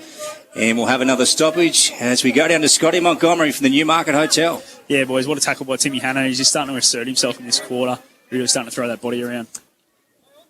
So Howe flew high, brought it to ground level. But Ashley Cooper emerges with the football, kicks from 50 to the top of the goal square. It's a good-looking kick, and it's an even better mark on the goal line. It looks like Jack Driscoll. It is. And he'll go back from point-blank range, Luke. He certainly will. That was a terrific mark, Gussie. Ball went in. Ashley Cooper, he's been fantastic today. What's he had now down on the 40-wing stats? So he's had 7 for the quarter, boys, and he's had 12 for the game. So Jack Driscoll becoming a much better player as the year goes on. He's already kicked one today. He'll kick this one from point blank range on a 45-degree angle. Jack comes in and makes no mistake. The margin's back to 4 points. The Lavington Panthers refuse to give in. And as we tick towards 27 minutes on the Albury GJ Gardner Homes time clock, Lavington playing pretty dirty football in the terms of the way they're playing. It's not free-flowing. It's not pretty, Scotty, but it's effective on the scoreboard. Yeah, as we spoke about in the pre-game, Gussie, it was going to have to be a bit of a scrap around the footy, which is what they're making at the moment, and stopping the Yarrawonga movement and shift to the footy, which they were able to do in the second part of the first quarter, but this quarter, Lavington been able to shut it down again. Yeah, so Scott Montgomery getting the news at quarter time that Adam Schneider was so happy with the pressure from the Panthers. They've continued it in the second term, and they are going well up against the Pigeons. The Panthers, of course, on their home turf today and trying to guard it. Cook on to Hopper. Here we go again, the Panthers. Oh, Hopper probably had to do better on that occasion. I reckon he misses to the near side, and it's gone through for one behind, and we're back to a 3-point margin now, Gus. Sexton kicks in from fullback to the Velodrome side wing to Howe. He probably should have grabbed that one, but he did nicer to regather the football to Wheeler. Back in board to Wiley on the edge of the square. Kicks inside forward 50 to a 2-on-1. And good use of the body, but the umpires paid a free kick. Scott Montgomery. Yeah, Adam Butler just tried to keep him out of the contest and slight bump just as the footy got marked by his teammate there. So decided to pay the free kick for a block, which probably soft, but it was probably there. I thought Butler did quite well, to be honest. I thought he was going to win that battle. But in the end, it's Lee Williams who will kick from 50 metres out on a 45-degree angle. To the scoreboard end, it's got the legs, and it holds for the accuracy. Lee Williams, he's kicked 3, takes his season tally to 42, and is ever so slightly catching up to Cal Moore in the race for the Doug Strang. He is, and just on the 40-wing stat sheet, a great goal there, and a great, beautiful kick, Lee Williams is. But Laving just aren't going away, boys. They've had 14 inside 50s this quarter to Yarrawonga's 11, so they're actually beating them in the inside 50 count. It's on the back of players like Ben Ashley Cooper, who's been great this quarter. Tom Hargrave's gotten busy, and Glanville who's gotten busy as well. But it seems to be Yarrawonga with the class. Yeah, how would you like to spend your Saturday afternoons lining up on Lee Williams? No, thank you. Okay, back in the middle, Hannah, Coburn, and Hannah again with a fist. And then going in hard was Wheeler, and did well. And then got it out to Coburn. And then left boot towards centre wing. Gilmore after it now, and he's being brought down. Just got his hand to it. Umpire's going to say a throw. So just sort of dished it up in the air one-handed. And Pendergast has the ball for the Pigeons now. And away goes to Pendergast. And then thumps it inside 50. Worms might be on the end of it. Oh, nice. Harling getting back. And takes a beautiful mark, Scotty Montgomery, from the Newmarket Hotel. Yeah, really well read there for Jackie Harlan. He's getting back in that hole quite a few times, and he's the one that's got to try and stop Williams, because Butler's doing all he can one-on-one. As the siren sounds for half-time here at the Lavington Sports Ground. It's a thrilling game of football, and it's great to have your company on 1494 2AY or streaming right across the globe on Optus O&M TV. Half-time, the Yarrawonga Pigeons 9-2. 56 to the Lavington Panthers, 7-5-47. We'll take a break and bring you the Elders Rural halftime show. On the other side of this, you're listening to O&M Live, and on O&M Live, you won't miss a thing. A.T. Jones, your local... Watching the game at home is good, but watching the game on the big screen with all your mates, all the atmosphere, and the great food and beer is pretty hard to beat. And it's all here at the locker room at the SSNA. Adroit Insurance and Risk, your local insurance advisor, able to tailor insurance programs to support your business. And we're proud to support our local community.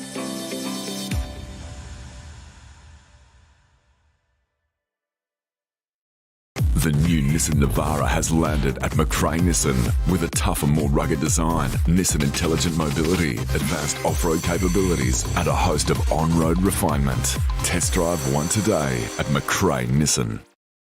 Looking for somewhere great to eat? Check out Social Dining and Bar. And right now, you can get a seafood basket served with chips, salad, and tartare sauce from just $18. Come and be part of it all at Social Dining and Bar at the SSNA. How many subscriptions do you have? One for entertainment? And one for news? And meditation? One for sport? And one for music? Whatever you're into, you can now manage select paid subscriptions in one place and save up to 10% with Optus SubHub. Discover what's trending and save by bundling them all together. Streamline your subscriptions with Optus SubHub. It starts with yes.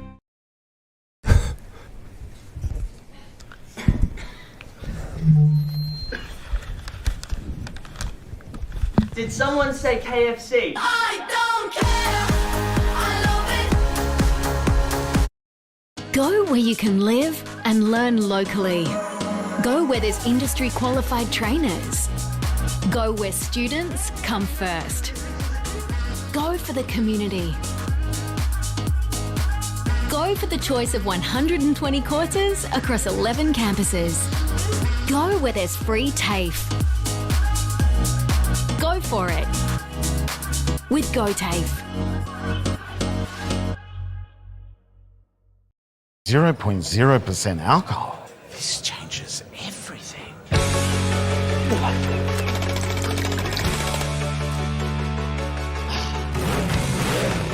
Rewrite the rules. Carlton 0.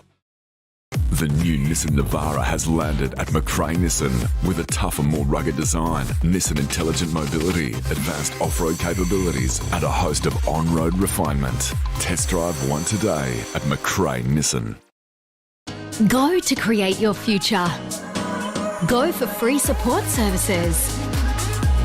Go to get in-demand skills. Go and follow your own path. Go for the choice of 120 courses across 11 campuses.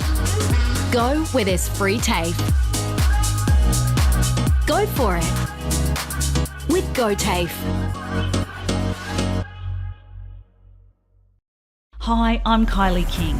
I first fell in love with this region as the Prime News sports presenter. Sometimes this feels like my second home. I love our historic towns and vibrant cities, our passion for sport, and of course the people who make it special. And now I get to share what's important in our region with Kev Polton. So join us, Kylie and Kev for breakfast, weekday mornings from 6 on 2AY and 3NE.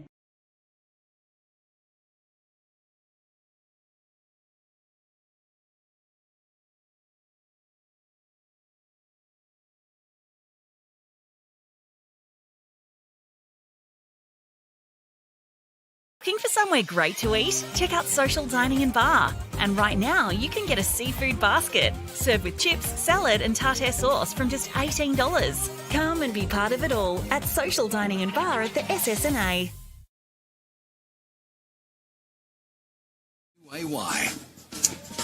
Half time at the Lavington Sports Ground. The Panthers 7-5-47 to Yarrawonga 9-2-56. Gus McLeod, Scott Montgomery, Daniel Vaccaro and Luke Francis. Daniel Vaccaro. Usually I just get I'm not good enough. I usually just get a Vaccaro. I just get a last name. Just get a surname basis. Yeah, like Robbie doesn't like that. Robbie McKinley does not like that at all. He thinks it's rude. Well, he thinks he can be called Robbies. So, you know, if he wants to be called Robbies, I reckon Robbies. Yeah, Robbies. Has anyone seen a jar of honey yet from Robbies? Well, that's the problem. I have been told. Well, the source is fairly reliable because it come from Robbie that Robbie has purchased several boxes of Beechworth honey just in case as a backup plan. So he's got his jars sitting there, and if the honey's not ready, he's going to pour the pouring the Beechworth jars in there. I think. So there's people out there. He's going to the shows. He's doing the tour of the country shows, and he's going to have no honey to show. So it's going to be pretty funny. There's people out there that are sick of the merch if they don't see honey. Not going to name names, but there's another boundary rider that works for 2AY that explicitly said, unless I see honey, I'm not spending a cent on the merch. Well, there's only two of us, and it wasn't me. So you don't have to name a name, Dan, but I think we all know. We all know who it is. Chris Mitchell, the salami man on O&M Live. Of course, the halftime show, thanks to Elders Rural. Let's be brutally honest, lads. The first quarter was pretty ordinary, and the second quarter was a much better viewing quarter. Yeah, absolutely. The footy started to flow a little bit. Still a bit scrappy around the ball. A few fumbles here and there, but once they linked up and were able to move the footy end to end, it looked quite nice, and it was quite a good game. And I think the centre clearance battle, like we spoke about in pre-game, was exactly where the game's toing and throwing. Whoever's on top in the middle, which is normally when the second ruckman goes in, the other team gets on top. When Hannah hasn't been in there, and when Tyson goes in there, it sort of is when the other team gets on top. So that's something both teams will have to look at. They try and keep their number one man in there for as long as they can. Clearances on the 40-wing stat sheet, Dan? So the centre clearances for that, I'll just do the half, so 2-5. Pretty hard to do the full game, I'd say. Well, yeah, no. It's absolutely...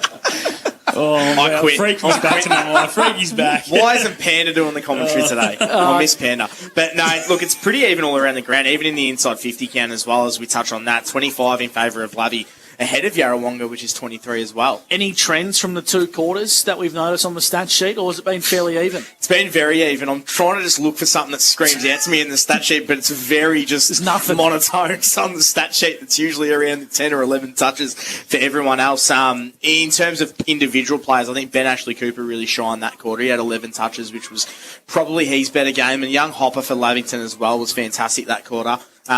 Nick Fothergill was really good as well. He had the 6 touches, and his clearance work in the midfield I thought was really good. And I guess along with Harrison, Wheeler and Wiley as well, they're really sort of that role, that hole that's left by Gibbons, they've really sort of filled at that half. I don't think it's hurt him that much. No, absolutely. And last week we saw Wiley played a little bit forward. Fothergill was more on the wing, half forward. So with Gibbons going out, gives them both a chance to be at the coalface a bit more. And we see Mark Wiley. He's a running machine. Just watching him go up and down the ground. He's unbelievable the way he's getting forward of the footy and helping his team out to transition. Yeah, absolutely right. And he's unrewarded work too. I noticed a couple of times that quarter he'll absolutely bust his backside off to get to the other ground. He doesn't always get rewarded, so he's an extremely hard worker, man.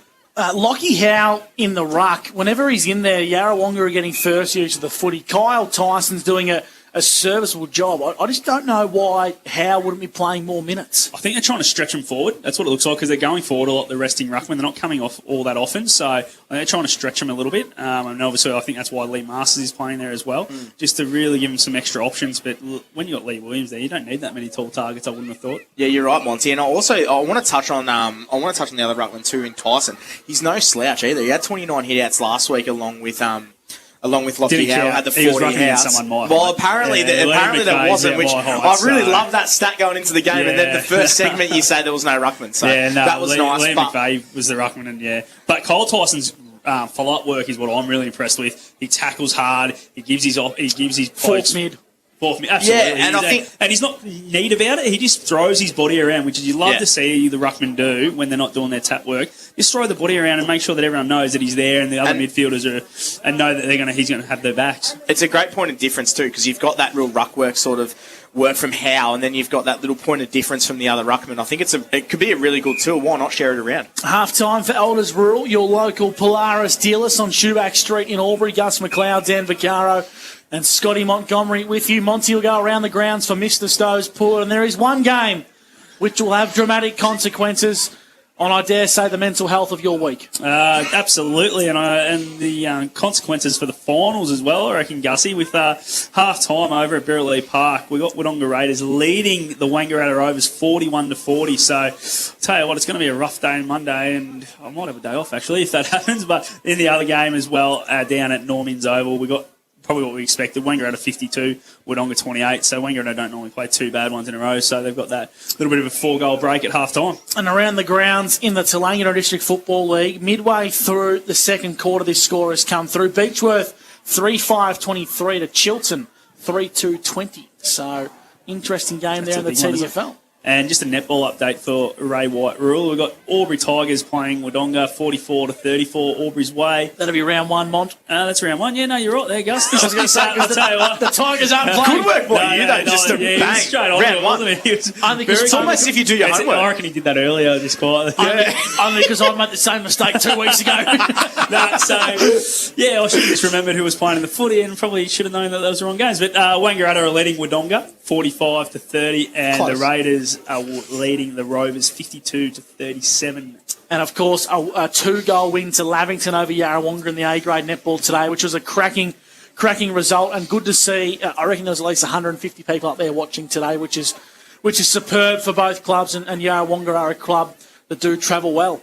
And they're two of the top teams too. They're probably both going to finish top three. You'd think the way it's looking at the moment. And yeah, it's a massive one for Lavington to get over the line. Half-time, thanks to Elders Rule here in Albury. What's playing out in the second half here, boys? What do we see transpiring?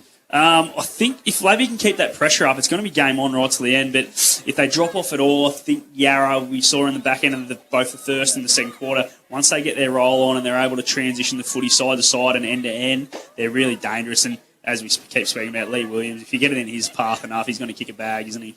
What's the alternative if Butler has a few more kicked on him? Oh, it's tough without Brant Dixon out there. I think you just got to persevere with Adam. I think you've just got to try and set up a little bit better, like we saw a couple of times. Jack Harlan was able to really zone off and take those intercept marks, and I think you've just got to set up that bit better, that he's a bit closer to that contest rather than being too far up the ground following someone who's not involved in the contest. And just on that too, Mon, I think that Lee Williams has got off the chain a little bit, but I think it's more so about the going forward. They look a lot more potent going forward. So the service they're giving to Williams it's is a pressure around the footy, first class. So not a whole lot the backman can do. So they've really got to negate their footy around that 50. Yeah, when you see the flank. midfielders streaming through the middle, that's when it's dangerous. They've got to affect the kicks, their entries inside forward 50s to Lavy. And if you just joined the broadcast as well, Lavington are down to 2 players on the bench, Mont, and that happened very early in the first quarter. Curley is out with a concussion, and of course, young Darcy Smith stretched it from the ground with a corky. With a corky, that's something he will not live down because, yeah, as I said to you boys off air, I know my brother had walked out of a game with crutches for a corky one day, and I reckon he copped it for 2 years about that one. So, well, I tell you what, Darcy Smith will not want the first night of cricket train to come around because I'm absolutely going to give it to him come cricket season. He's a young, talented player, and from all reports, everyone inside the four walls at Lavington has big raps on his future. Yeah, they do, absolutely. As you know, I work with Luke Gallen. He's a big rap on him. He just wants him to commit maybe a little bit more than what he does, and he'd be, taking his game to another level. But I was talking to the trainers down there, and they were trying not to laugh when they were telling me that it was only a corky. But yeah, at the end of the day, it's still just a corky. So the umpires are making their way back onto the ground. That's the Elders Rule halftime show done and dusted. On the other side of the break, third quarter action with you on O&M Live. The Lavington Panthers 7-5-47 to Yarrawonga 9-2-56. A second half of footy. It's a big one. It's coming your way on the other side of the break here on O&M Live. On O&M Live, you won't miss a thing. Watching the game at home is good, but watching the game on the big screen with all your mates, all the atmosphere and the great food and beer is pretty hard to beat.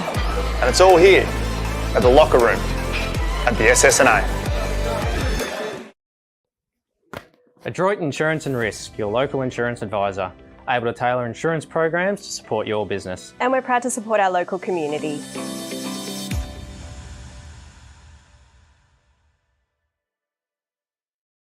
The new Nissan Navara has landed at McRae Nissan with a tougher, more rugged design, Nissan intelligent mobility, advanced off-road capabilities, and a host of on-road refinement. Test drive one today at McRae Nissan.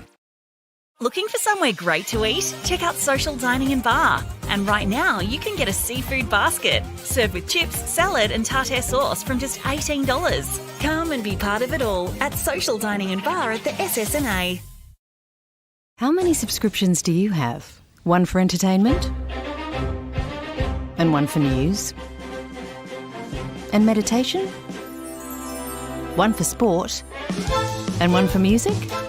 Whatever you're into, you can now manage select paid subscriptions in one place and save up to 10% with Optus SubHub. Discover what's trending and save by bundling them all together. Streamline your subscriptions with Optus SubHub.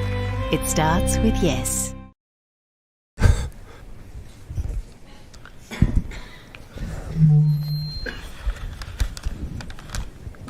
Did someone say KFC? I don't care. I love it. Go where you can live and learn locally. Go where there's industry qualified trainers. Go where students come first. Go for the community. Go for the choice of 120 courses across 11 campuses. Go where there's free TAFE. Go for it with GoTAFE. 0.0% alcohol. This changes everything.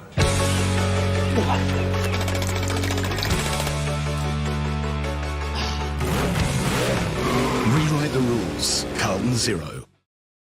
The new Nissan Navara has landed at McRae Nissan with a tougher, more rugged design, Nissan intelligent mobility, advanced off-road capabilities, and a host of on-road refinement. Test drive one today at McRae Nissan.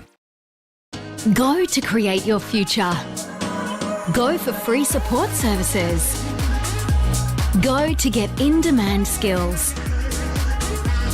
Go and follow your own path. Go for the choice of 120 courses across 11 campuses. Go where there's free TAFE. Go for it with GoTAFE. Hi, I'm Kylie King. I first fell in love with this region as the Prime News sports presenter. Sometimes this feels like my second home. I love our historic towns and vibrant cities, our passion for sport, and of course the people who make it special. And now I get to share what's important in our region with Kev Polton. So join us, Kylie and Kev for breakfast, weekday mornings from 6 on 2AY and 3NE.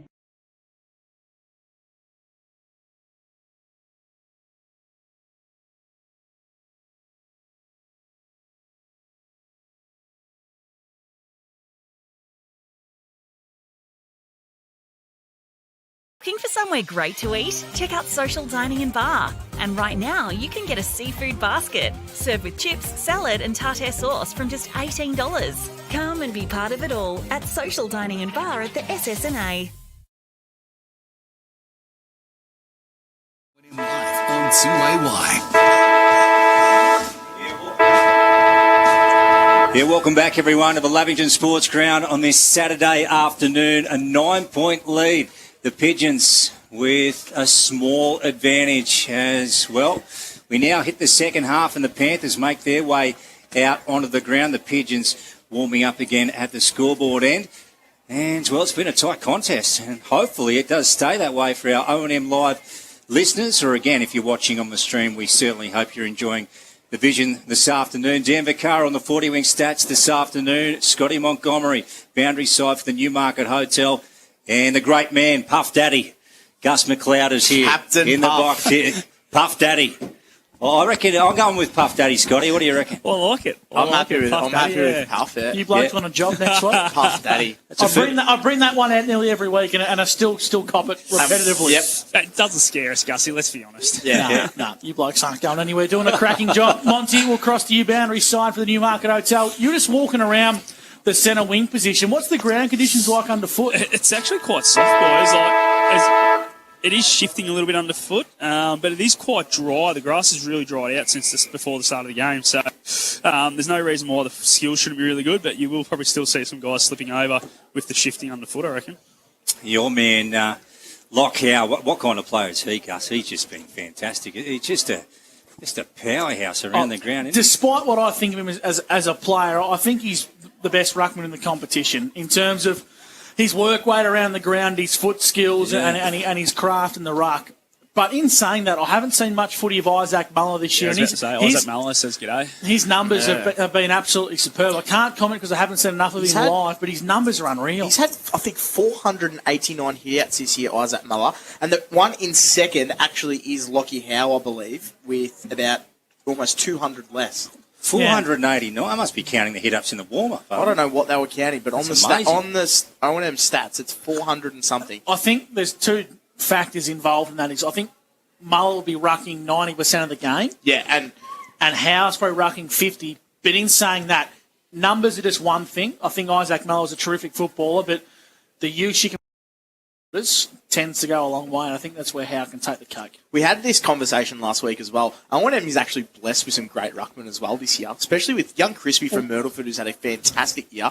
Then you've got Gaston from Rovers as well, who's had a really good year as well. So Tom Goodwin, who's arguably one of the best in the country, Victoria, and this bloke going up in the ruck for Lavington's not bad either. Tim Hanna. Yeah. Third quarter action, thanks to Ag Boss on O&M Live. Here's Luke Francis. It's great to have your company on 2AY. 9-point lead of the Pigeons. Away we go again, and Harry Wheeler left foot out of the middle, sends it forward for the Pigeons. Gilmore, though, wins it for the Panthers, and just a hack kick forward. Ironspawn sitting under it. In fact, it's gone out of bounds on the full.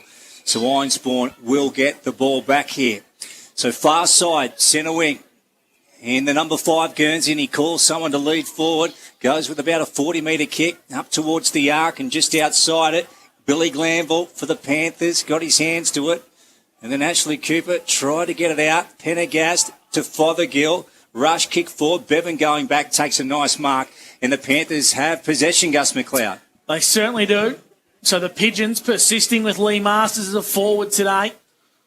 And they kick long towards true centre wing Velodrome's side. Jai Cross with a crucial fist to get it out of bounds for a boundary throw. And across boundary side, Scott Montgomery for the Newmarket Hotel. Yeah, as you mentioned, Lee Master's still playing forward. I think it might be something they're just having a look at for maybe in a final if they've got to play in there or something, with obviously no massive talls playing forward for Lavington. He can probably afford to play forward.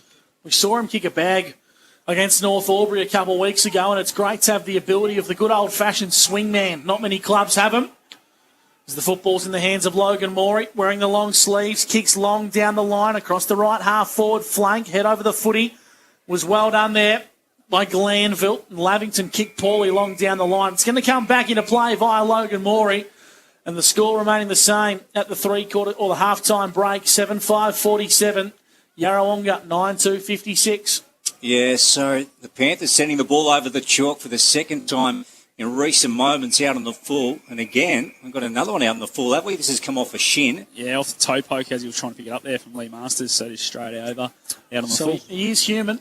Yeah, Scott Montgomery brought to you by that wonderful establishment, the Newmarket Hotel. And Harland with the ball now for the Panthers. Short. Oh, gee, that wasn't good. Off to Masters, who chips in for the Pigeons, and then to Fothergill. Well, there you go. So just too casual.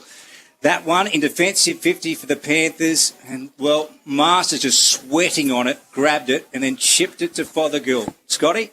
Yeah, just well read, really, by Lee Masters. He knew he made a mistake kicking it out on the floor and had to get it back, and just read it really well, chopped it off, and probably should have had a shot, I would have thought. But, yeah, he found the little fella in Fothergill, about 35 out, straight in front. Let's see how he goes, Nick.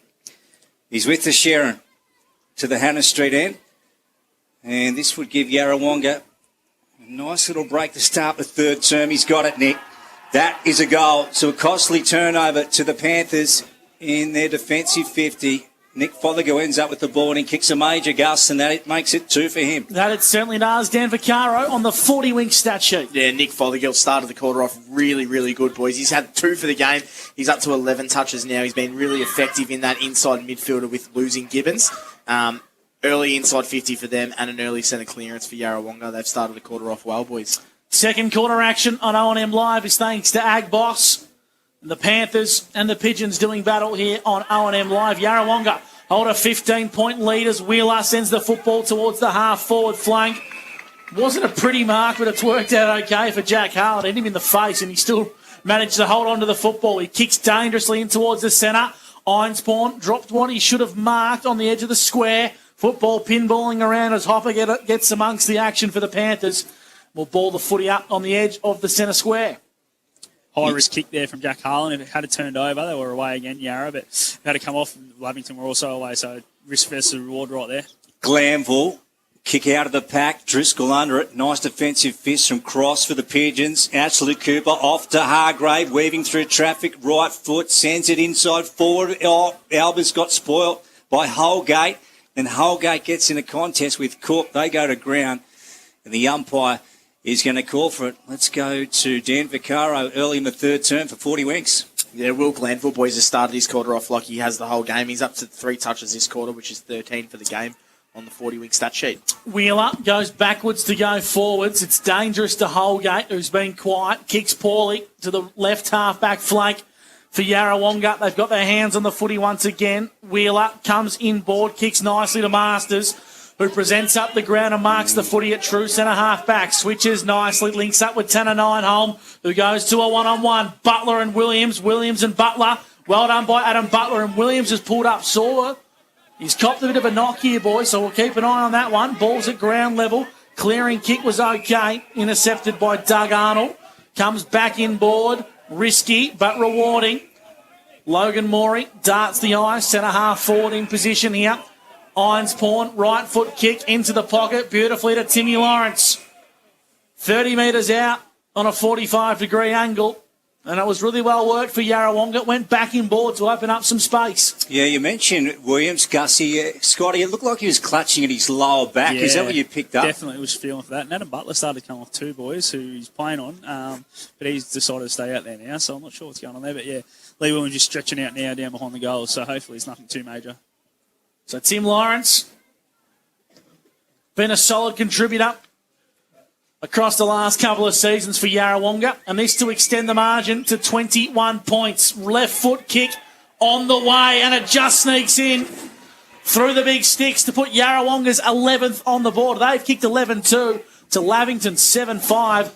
The margin moves out to 21 points on the Peter Bowen home scoreboard. On the 40-wing stat sheet, boys, 3 early inside 50s for Yarrawonga, but they're getting their hands in their big ball winners. Lee Masters had the 2 early touches. He looks really effective. Harrison Wheeler started off where he's left off in the first half. He's up to the 4 touches this quarter as well. Yarrawonga looking very good, Lukey. They certainly are, Dan. Now, Scotty, 2 trainers going down. Well, one, in fact, towards Williams. We'll come back to that. Ball back in the middle. And it's with Garland. So he got a free kick. He was held without the ball. Left foot. Sends it in forward. Who's he got down there? Sharp with Albers. And Albers is it chopping? Yeah, that's what he's paid there. Yep. So chopping to Albers. So Sharp just giving away a free kick there. And this man, as we mentioned earlier, such a sharpshooter, particularly here at Lavington. Just a wonderful kick of the Sharon. You wouldn't mind this man kicking for your life, Scotty Montgomery, for the Newmarket Hotel. I've seen him do it many a times at training, and I reckon this is right on his distance here, but accuracy shouldn't be the issue. It'll be more the distance, I reckon, boys. He's already kicked 3, Lukey, so he's got his kicking boots on today. We'll see here, Gus, if he does have the legs, as Scotty said. What do you reckon? Will he make it? Here he goes, Miles Albers. Scoreboard end. Gives it everything he's got going to the near side. And it's found the line, but it's for 1 minus score to the Panthers. Here's Gus McLeod on O&M Live as we bring the third quarter to you by Agboss. Great to have them on board. And great to have this bloke back for Yarrawonga. Jack Sexton kicks towards Masters at ground level. Fothergill dives on top of the football. Umpire should ball this one up as Coburn emerges from the pack.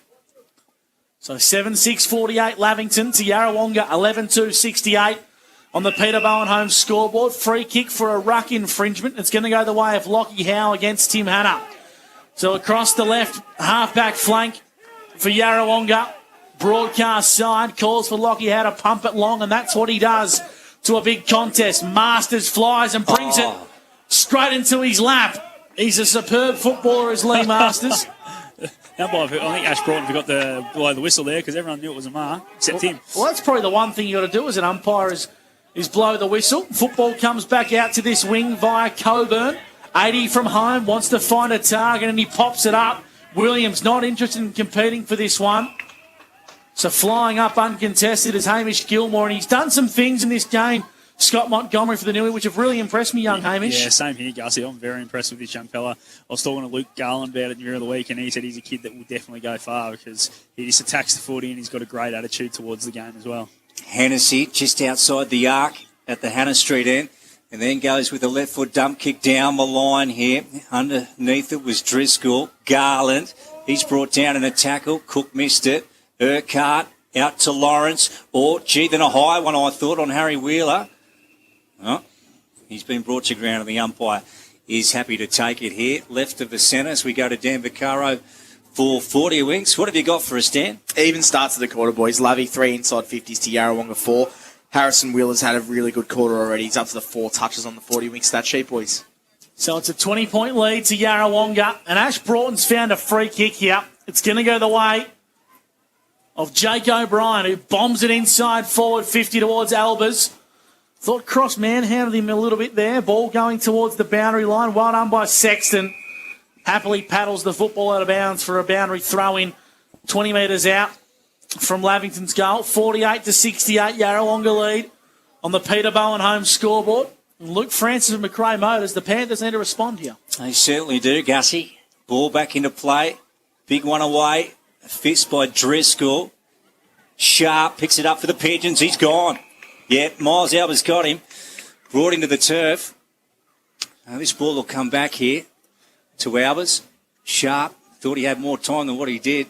And, he bit the grass here at the Lavington Sports Ground. I tell you what, boys, Clary must have known it was near goals for him to lay a tackle like that, because that's not his forte. But I tell you what, it was a great tackle to get that free kick. So Mont goes back. Scott Montgomery is one below the Clary, belt I here. love you, mate. He knows I love him. Clary Albers. Yeah. Here goes Miles again. 68 plays 48 here. The Panthers trail by 20. This to bring it back to 14, and he kicks it. He's got it, Miles Albers, and that makes it a quartet. And my goodness, he's great in front of the sticks. Scotty, just a lovely strike of the footy. Yep, he's always been a great kick, and that's what he was known for coming through as a junior, and he's taken that into his senior footy, and he's now a more mature player, hasn't lost any of it, and that's why he's so dangerous when he plays forward. Lavington boys on the 40-wing stat sheet, they're not going away. They keep coming back up to the 4 inside 50 this quarter. All their big ball winners getting involved. Ben Ashley Cooper's had 3 early touches. Billy Glanville's had 3 early ones, and Jake O'Brien getting involved with 12. Lavington down to 2 on the bench, and they trail by 14 points at the 11-minute mark of the third quarter, thanks to Agboss. True centre of the Lavington Sports Ground. The umpires found a free kick for a hold. It's going to go the way of Lavington. And getting up slowly, isn't he? What? He's Driscoll to take his free kick. He's now found a bit of pep up in his step, and he gets the footy on the right boot and kicks inside forward 50. Flying up uncontested, which is Jai Cross, who's starting to work into season 2022 as the recruit from Leopold. Lowers the eyes to true centre half back and finds Wheeler. Right foot kick inboard to Coburn, who's impressed me today. Probably his best game for 2022 that I've seen. Finds his left boot, kicks out towards Lockie Howe in pursuit. Brings it to ground level, makes a contest, and Tyson gets amongst the action. Masters in a 3-on-1's got to deal with O'Brien. Right foot kick inboard's beautiful. Links up with Hargraves, and the Panthers are starting to find a groove here, Lukey. They are. It's lifted a notch, and Hargrave down to the half-forward flank. Driscoll, nice mark. Took it in the midst and then plays on. He's got Sean Driscoll out the back, running onto it. Bouncing ball. Driscoll gathers goals. Well done. And it's back to 8 points. 3 goals for Sean. And, well, there you go. The Panthers on a roll here. Scotty, in the third term. This is good. Absolutely. Just that ball movement. Sharp kick there by O'Brien back in the middle. Really opened the game up, and they were able to get him out the back. And Shawnee Driscoll's got that pace to burn, so he was always going to get to that footy first and was able to finish it. Scotty Montgomery brought to you by the Newmarket Hotel. Dan Vaccaro for 40 weeks. What do you got, Dan? Jakey O'Brien's been really good this quarter, boys. I think he's gotten off the leash a little bit from that tagger that Mont mentioned earlier. He's looking really smooth around the ground, but Ben Ashley Cooper and Billy Glanville have been good also. After you baked him at the start of the game there, Dan. No, I didn't bake him. I just wanted him to get a little bit better throughout the game, boys. Maybe you should start baking Rob Eves and the honey might start being produced. Because everyone else he's blasted has come to the party. Superb ruck work from Hannah, who palmed it beautifully to Hargraves, who gets it inside forward 50, and the Panthers are starting to find some life. Elba's got the footy and wrapped up in a big tackle. Umpire should ball it up. Blow the whistle, Ash, and that he does. Well, cross-boundary side to Monty for the Newmarket Hotel. Keep an eye on Williams. He's pretty ginger at present at full forward. Yeah, he's not moving well at all, boys. Just having a look at him before. I think that back's really playing up on him. So here comes Driscoll, wrapped up in a tackle. Then it's a superb chase down from Timmy Lawrence. Working as a high half forward. Links up nicely in defence as Coburn marks across the half-back flank. Kicks dangerously to Forge, and the ball's at ground level. Yes, he did, and I thought it was nearly a scoop there from Sexton. Ball played on. Ends up with Wiley down in front of our broadcast position. Going in as Harlan. He's wrapped up. Look at that by Lawrence and Masters. They drag him across the line aggressively. Gilmore and also Hargrave to go in to pick up Harland off the turf. And we'll have a boundary throw in. Boys, just quickly around the grounds, we've got Wangaratta 66 leading Wodonga 34. And the Raiders and the Rovers. The Rovers kicked into gear 65 leading the Raiders 43. Back into play. And Hannah, he tried to get it down for his left hand. Tyson, Forge, he's pulled off the ball. And well, he said he didn't have it. I thought he did, but anyway. So pull down after he got rid of the ball. Bit of a sling into the ground there. Thanks, Scotty. Forge with the ball, Gussie, as he fires away for the Pinges and he sends it in forward. Towards Howe, who made a contest of it. Glanville handballs backwards into a bit of a pocket. as the clearing kick is met by Jack Sexton. Darts the eyes to Coburn, who, like I said earlier, is playing probably his best game for the Pigeons in 2022, and he pops it up to the hot spot. How's the target? Williams gets amongst the action at ground level. Lawrence's kick was smothered off the boot. The Pigeons have numbers. Driscoll in a one-on-one contest. Well done by Wiley in a telephone booth. Kicks it in towards the pocket. Going back with the flight was Newton, keeping it alive, and that will go out of bounds on the full from Lavington. Bit of a rush kick from Glanville. Ball's in the hand of Wiley, who's 75 from home. Wants to find an option in this congested forward line, so he pops it up to the hot spot. Williams is the target. Ball hits the deck at ground level. Well done by Gilmore. Garland, nice good work from the skipper. Ashley Cooper into the pocket. Links up with Hopper. Well done, Lavington. Calm under pressure. And they're going to exit defensive 50 now, Luke. Yeah, Hopper or Gilmore under a ton of pressure. And he's caught one over the shoulder, so they get away with it. And, well, that was lucky. Harry Wheeler came in like a train with the spoil and got out of jail there. Scotty Montgomery for the Newmarket. Absolutely. It was a poor kick with the pressure around, but free kick given. Harry Wheeler probably should have been smart of just play the spoil instead of the body. Gilmore, long driving kick, right to centre wing, far side. Cook now with the Panthers and lost possession. Morey came in, left boot. Ball got ricochet and out of bounds on the far side again, as we've gone almost 17 minutes in the third term here at the Lavington Sports Ground. It is the Pigeons 68 leading the Lavington Panthers 60. Here's Gus McLeod as we bring this third term for you by Ag Boss. I think you tell me Schneider's might be doing a bit of work for Ag Boss, is he? Yeah, he does, boys. Yeah, he does.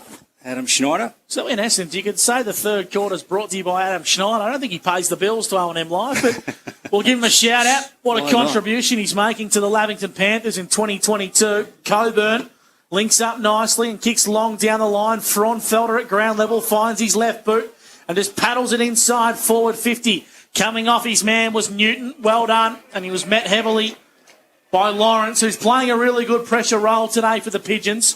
We'll get a stats update now for 40 Winks with Dan Vaccaro. Yeah, boys, Lavington have started this quarter really well. They're up to the 6 inside 50s. Yarrawonga have moved on to 7. Harrison Wheeler continuing his great work with 5 touches this quarter on the 40 Winks stat sheet, Gussie. Scotty, Nick Newton was clutching at his knee there. He's in a bit of trouble, I Nick reckon Newton. it might be cramp. I just have a feeling it might be cramp the way he's moving. Yeah. He's just trying to run it out now, but yeah, we'll see how he goes. I'll keep an eye on him. Yeah, we certainly will. Garland, left foot. A hat kick forward. Driscoll went through his mitts. Oh, Masters, look at him come through. Fumbled a little. Harry Wheeler. And then there's been a whistle. This is coming back here to a net for the Panthers, so they'll get it. And then a lateral kick to Ashley Cooper.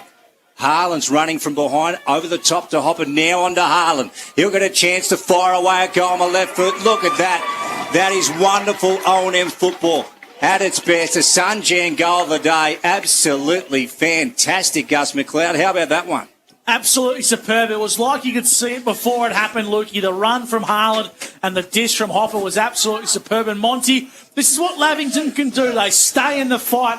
They're ferocious, and when they get their chance, they pounce. Yeah, absolutely. They're moving footy really well from back half to forward half at the moment. And just their use is really lifted. They're starting to change lanes and get it through the middle rather than just making a scrap all the time and slow the game down. They're really trying to move the footy quickly now, and they're getting some opportunities to go. Jan Vaccaro, 40 Winks. Ben Ashley Cooper, boys, has been fantastic. He set up that play again. He's up to the 6 touches this quarter. He's been really dominant. If you just joined the broadcast, Lavington down to 2 on the bench. Yarrawonga held a 20-point lead early stages of this third quarter. And at the 19-minute mark, we've got a 2-point ball game favouring Yarrawonga. Wiley, little toe poke, worked up nicely. Glanville left the football behind. Jack Driscoll for the Panthers just bends over, picks it up and throws it onto the boot. Across centre half back is Sharp. Masters gone back to the back line, which is a move I like. Just trying to consolidate. Howe kicks back inboard to Fothergill. His 40 Winks disposals. He's up to 12 now, boys. Really starting to find his groove. Comes inboard, links up nicely with Urquhart. On the edge of the centre square. Kicks out to the Velodrome side wing and kicks nicely. Finds Tanner Nyholm. True centre wing, Velodrome side.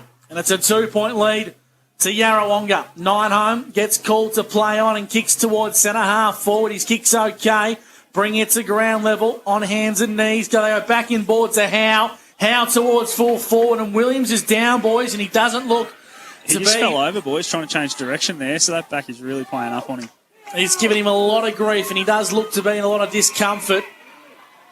It's almost at the stage now, Monty, if he can do more damage to it, do you risk him being out there? Oh, if there's no chance of doing damage, you leave him out there. But, if he's going to do damage, get him off straight away, I reckon. Hennessy going back in possession. And then, just got it handballed out. Masters went in once and then lost it. And then Sharp to Masters. Well done. They work it out. Urquhart. And then on to Einsborn. He's on the half-back flank. Scoreboard end out of sight. And he sees what he likes to the left of him. And Koopman down the line to Howe. So the Pigeons just happy to slow it up here and keep possession. Urquhart's on.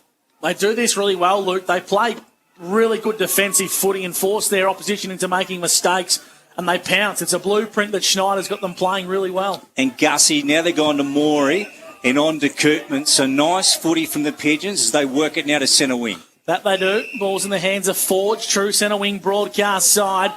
2-point lead to Yarrawonga. It's a thriller on O&M Live as they kick long down the line to Wiley. The coach flies high and wants to find a teammate. His kick wasn't his best. Working for Fothergill. And Harlan intercepts, and Monty for the Newmarket Hotel. Jack Harlan will be up there with Lavington's best today. Yeah, he's been really good, hasn't he, boys? Been pretty solid down back, and he's been damaging when he's been able to run forward and use the footy. Kicks inboard to another player who's been impressive. Hamish Gilmore on the right half-back flank for Lavington. Darts the eyes to Hargrave. It was only about a 7 or 8 metre kick, but the umpire said it was legal. Hargrave goes short to Butler. Met hard by Sexton and gave him a little bit of a love tap. He did. And Secco just said, bring it, Butsy. You've got plenty more where that come from. Glanville marks with a push in the back. Just behind true centre wing broadcast side and comes inboard. Not the best kick. And here come the Panthers, Lukey boy. Hennessy, Gus drives it forward. Gaffney is there. Then Masters went up. Hannah fights for the ball. Gets it off to Cook. Right foot snap. Up and under ball. House sitting under it. Big defensive fist. Newton couldn't get to it. And the ball has gone across the line for one behind. Gee, so what's that make it? A 1-point margin here at the Lavington Sports Ground. Almost 23 minutes gone on the Albury GJ Gardner Homes time clock. And that scoreboard brought to you by Peter Bowen Homes, Gus McLeod. Losing his footing at the crucial moment was Hopper. The umpire's found a free kick and a whistle here. It's going to go the way of Yarrawonga. I can't quite determine what it was for. The ball's in the hands of Bailey Fronfelder.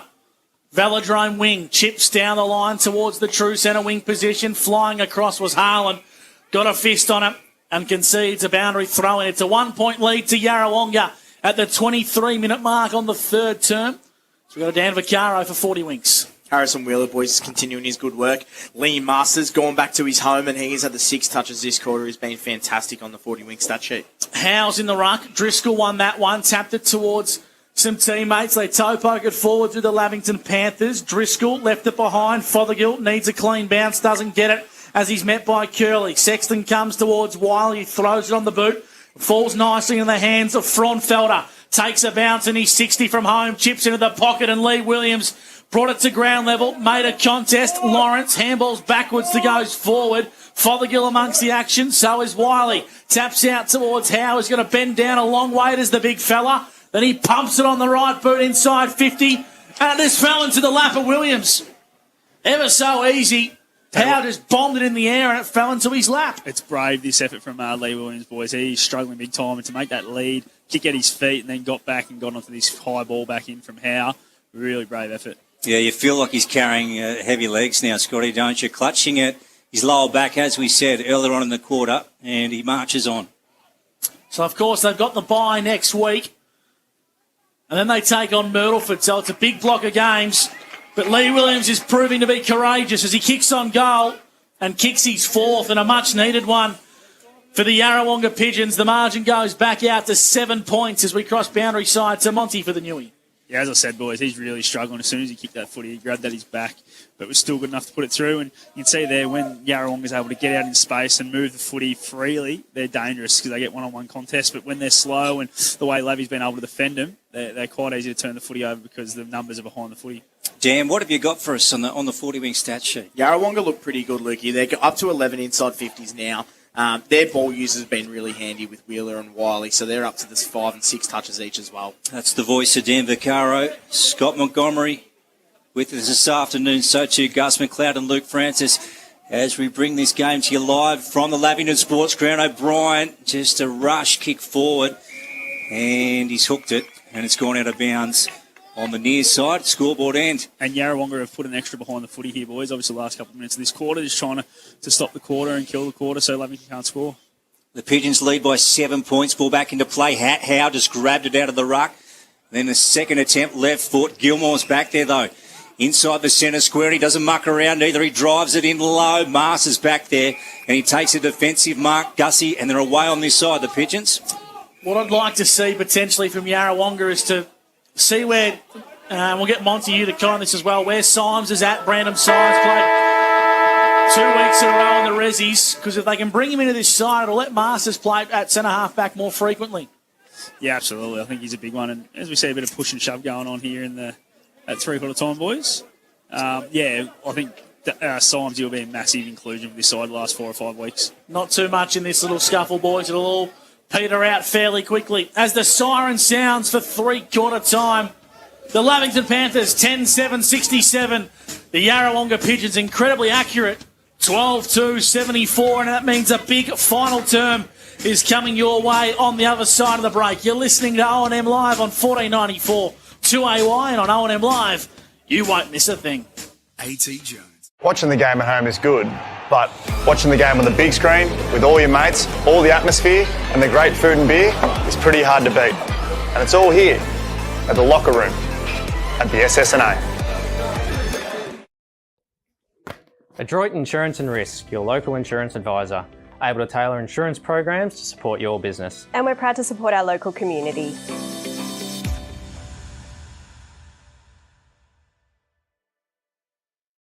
The new Nissan Navara has landed at McRae Nissan with a tougher, more rugged design, Nissan intelligent mobility, advanced off-road capabilities, and a host of on-road refinement. Test drive one today at McRae Nissan. Looking for somewhere great to eat? Check out Social Dining and Bar. And right now, you can get a seafood basket served with chips, salad and tartare sauce from just $18. Come and be part of it all at Social Dining and Bar at the SSNA. How many subscriptions do you have? One for entertainment? And one for news? And meditation? One for sport? And one for music? Whatever you're into, you can now manage select paid subscriptions in one place and save up to 10% with Optus SubHub. Discover what's trending and save by bundling them all together. Streamline your subscriptions with Optus SubHub. It starts with yes.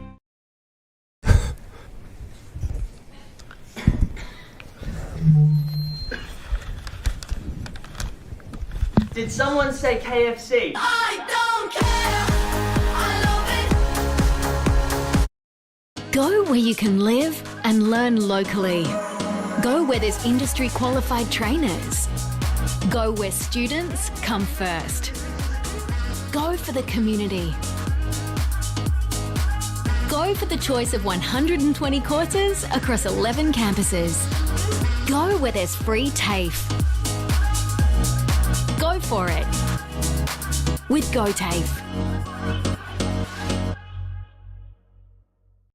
0.0% alcohol. This changes everything.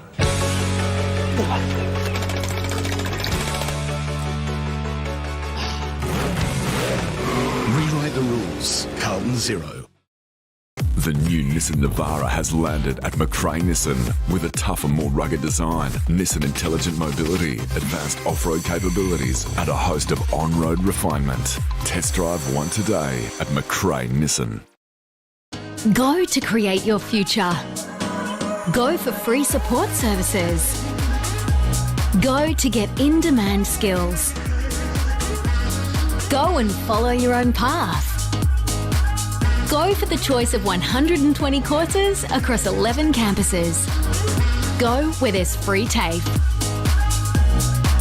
Go for it with GoTAFE. Hi, I'm Kylie King. I first fell in love with this region as the Prime News sports presenter.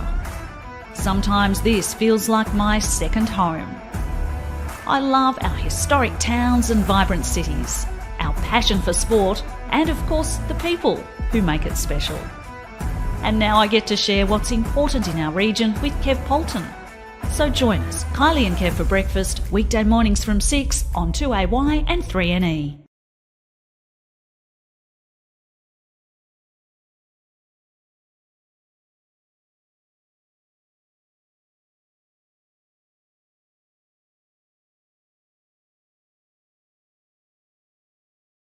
Looking for somewhere great to eat? Check out Social Dining and Bar. And right now, you can get a seafood basket served with chips, salad and tartare sauce from just $18. Come and be part of it all at Social Dining and Bar at the SSNA.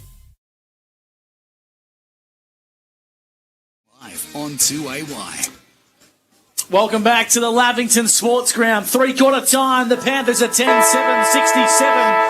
Yarrawonga 12-2-74. It's game on as we head into the final and fourth quarter here on O&M Live. And Dan Vaccaro, he's got your Optus Quarters best for your local Optus stores, Albury, Wodonga and Wangaratta. Thank you very much, Gussie. Optus Quarters best for Yarrawonga that quarter. I thought it was Lee Masters. He went back down to his home, down in the back line, and he was great. He had the 7 touches. Only had the 14 for the game, but he started that quarter. And then moving over to Lavington, Will Glanville, I thought was brilliant that quarter. He had 8 touches. That brings his total to 18 for the day. But Ben Ashley Cooper, I think, is probably almost best on ground. He's been great. He's only had the 17 touches. Super effective, Lukey. Yeah, absolutely, Dan. No doubt about that. So this game hangs in the balance. It's seesawing on a cliff's edge. 7 points in at 8 as we go down boundary side for Scotty Montgomery for the Newmarket Hotel. Could you find anything out, Scotty, from the break? Yeah, boys, obviously we were really struggling, but they're just going to try and keep him deep, just trying to really make the ground big, and he'll stay about 10, 15 out, and they just want to lower their eyes, use the lead-ups. If not, they got the get-out kick by kicking to the him. Whereas for Lavington, they just want to keep going. Their pressure, they're really happy with around the footy. They think they're on top there. They just need to keep it rolling now and make sure that this last quarter they don't drop away and stay right in it, because who knows what happens if they can stay in it. Who wins from here, Mont? I think Yarra just the two, only 2 on the bench for Lavy's going to hurt them. Got no reason to say, no reason to think that the Panthers couldn't get up on their home turf, Gussie. Yeah, if they want. Yeah, I'm actually with Lukey. I reckon Lavy can win. Geez, you change your tune, Dan. 4 hours is a long time in footy. Well, we're at the fourth quarter now, so it's a bit different. I think Lockie Howe's going to ruck this quarter, the whole quarter out, which will be a massive leg up for Yarrawonga. And if Williams can just manage to boot one more, Timmy Lawrence and Jesse Koopman can sort of step up and bang 1 or 2 through, they should be okay. But in saying that, the momentum waves that Lavington Panthers can form is something you can't write off. And Adam Schneider, who in my opinion has hands down been the coach of the year so far to date, what he's been able to do with this Panthers list has been absolutely remarkable. We're about to get underway in the fourth quarter. The Panthers trail by 9 points. You're listening to O&M Live. Fourth quarter action for the Bingley is Luke Francis on O&M Live. Premiership points up for grabs as we commence the final term. Who will it be, the Pigeons or the Panthers? And Harry Wheeler fighting away for it at bootlace level. Glanville wraps him up. And again, we'll have another stoppage here. Ball up. Howe. Hannah got the best of it. Wiley down in front. Now Wheeler again at the bottom of the contest. Ashley Cooper over the top of him. And it is wrapped up. Who's got to step up in the final term, Scotty Montgomery, for the Newmarket Hotel? Where will this game be won? I think whoever can win the battle in the middle between Lockie Howe and Timmy Hannah, that's probably the biggest battle on the ground for this last quarter. Fothergill been good, links up nicely with Morey, who kicks out towards the true centre wing broadcast side. Foot race with Forge, well done to keep the footy alive. And Gaffney, who's been pretty good today for the Panthers, bit of an unsung hero, plays a bit of a tricky role across the half-forward, half-back flanks. He's not a flashy footballer, but he's very effective. Football comes back into play. It's a beautiful Beautiful throw from the boundary umpire as Howe takes it from the ruck and thumps it inside forward 50. 55 metres from home. Fothergill gets his hands on the football and is taken across the boundary line superbly by Hamish Gilmore. And will ball the footy back into play. Yarrawonga lead 12-2-74 to Lavington, 10-7-67. We've played 90 seconds in the final quarter thanks to Bingley on O&M Live. Getting a little dark here at the Lavington Sports Ground. Hannah in front. Wiley read it beautifully, but then lost it. Hannah goes again. Glanville tries to handle it out. He's wrapped up. In going O'Brien, left foot. Look at the players tearing in for the pill, just wanting the ball so much. Ashley Cooper, then on to Hennessy Driscoll. Brought down in a beautiful tackle by Holgate. And then they dish it out from Ironsbourne to Masters, who tears off half back. It's going to be turned over, though, because Harland took the mark and he was paid. Fraunfelder came in very hard on him. Left foot to Hennessy, just left of the centre, the Lavington Sports Ground. And the Panthers now go with a long kick, left out wide, looking for Hopper. It's a good kick. It was beautiful, Gus, and Hopper has the ball now and sends it in. And he pumps it towards the top of the goal square. Albers flies, and so does Lockie Howe, who's ran behind the football to intercept it. True fullback for Yarrawonga. He called to play on, kicks to Wiley, kicks dangerously, making a contest of it. Comes back in board, does Ironsbourne. Wiley kicks with his right boot down the line and he finds Pendergast. True centre wing, Velodrome side. Umpire calls him to play and he's got Fothergill all alone in a bit of space. He's held up now as he founds the left boot and kicks to the top of the goal square. Doesn't quite favour Williams. When you got a sore back, that's not the kick you want where you got to stop on a dime and try and turn around. He had Butler beaten on a lead and he just kicked it straight behind him to Butler. Then Gilmore, beautifully called by Gus McLeod and Scott Montgomery. Well described here on O&M Live. Sean Driscoll down in front of the interchange badge for the Pigeons. Sees it across the line. No, we got a free kick to Lockie Gaffney here, boys. Okay, so it's coming back. What was that one for, Scotty? A bit of a late tackle. Okay, short to Hennessy. And he's got it just down in front of our magnificent vantage point here at the Lavington Sports Ground. Short to Glanville. So they keep possession, the Panthers. What are they going to do from here? This is Billy Glanville. As he winds up now. And then with the long kick down towards the half-forward flank, Hannah comes up and takes a beautiful mark. Now, Albers is deep. One that leads for him is Luke Garland. He's gone in the direction of Garland. He went to ground, Albers. That was interesting. And then Cross gets away with it for the Pigeons, and they get to the outer side through Ironsbourne, Gussie. And Luke, I thought you were a bit delusional when you said it's getting dark, but it is starting to get a bit dark here as the sun trickles behind a cloud. A free kick's going to go the way of Sexton here. Probably take my sunglasses off now, Gussie. I think so, Luke. Keep it a bit dark. Sexton kicks down the line. Hopper being gallant today for the Lavington Panthers. Makes a contest of that one. Lawrence finds the left boot with a high up and under kick long down the line. Pendergast in the second bite of the cherry was beaten to it by Gilmore. Onto the right boot, coming through nicely was Sexton with a crucial fist. Links up with Wheeler. Comes in board to Lockie Howe, who's lifting in this final quarter. Finds his right boot to Wiley, who's 75 from home. Lowers the eyes in the pocket to Fraunfelder, who's going to have to kick this one 50 metres on a fairly tight angle. He's only about 10 metres off the paint of the boundary. Yeah, you're right about that, Gus. He'd have to make sweet contact if he were to get the journey from this pocket. Got a couple of these this last week from about the same distance, I reckon. He loves to arc around, boys, but unfortunately arcing around for him won't improve the angle. So Bailey Fraunfelder starts his approach, crosses the paint of 50, arcs around and kicks on goal, and it's across the face.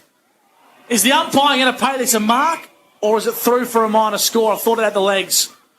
The umpire convenes with the goal umpire and says that one's a minor score. Yarrawonga 12-3-75 to the Panthers 10-7-67.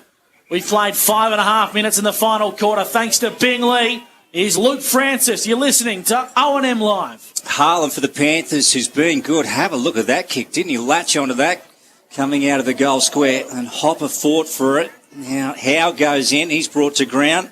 And the ball's tied up at the bottom of that pack. And again, we'll have another stoppage. Boys, just got a couple around the ground scores. Obviously, in the last quarter, Wangaratta 89, Wodonga 46, and the Rovers 85 in front of the Raiders 56. And you can throw in Dedarang and Rutherglen level at 34 apiece at three-quarter time. Fourth quarter brought to you by Bing Lee here on O&M Live. Here's Gus McLeod for McRae Motors.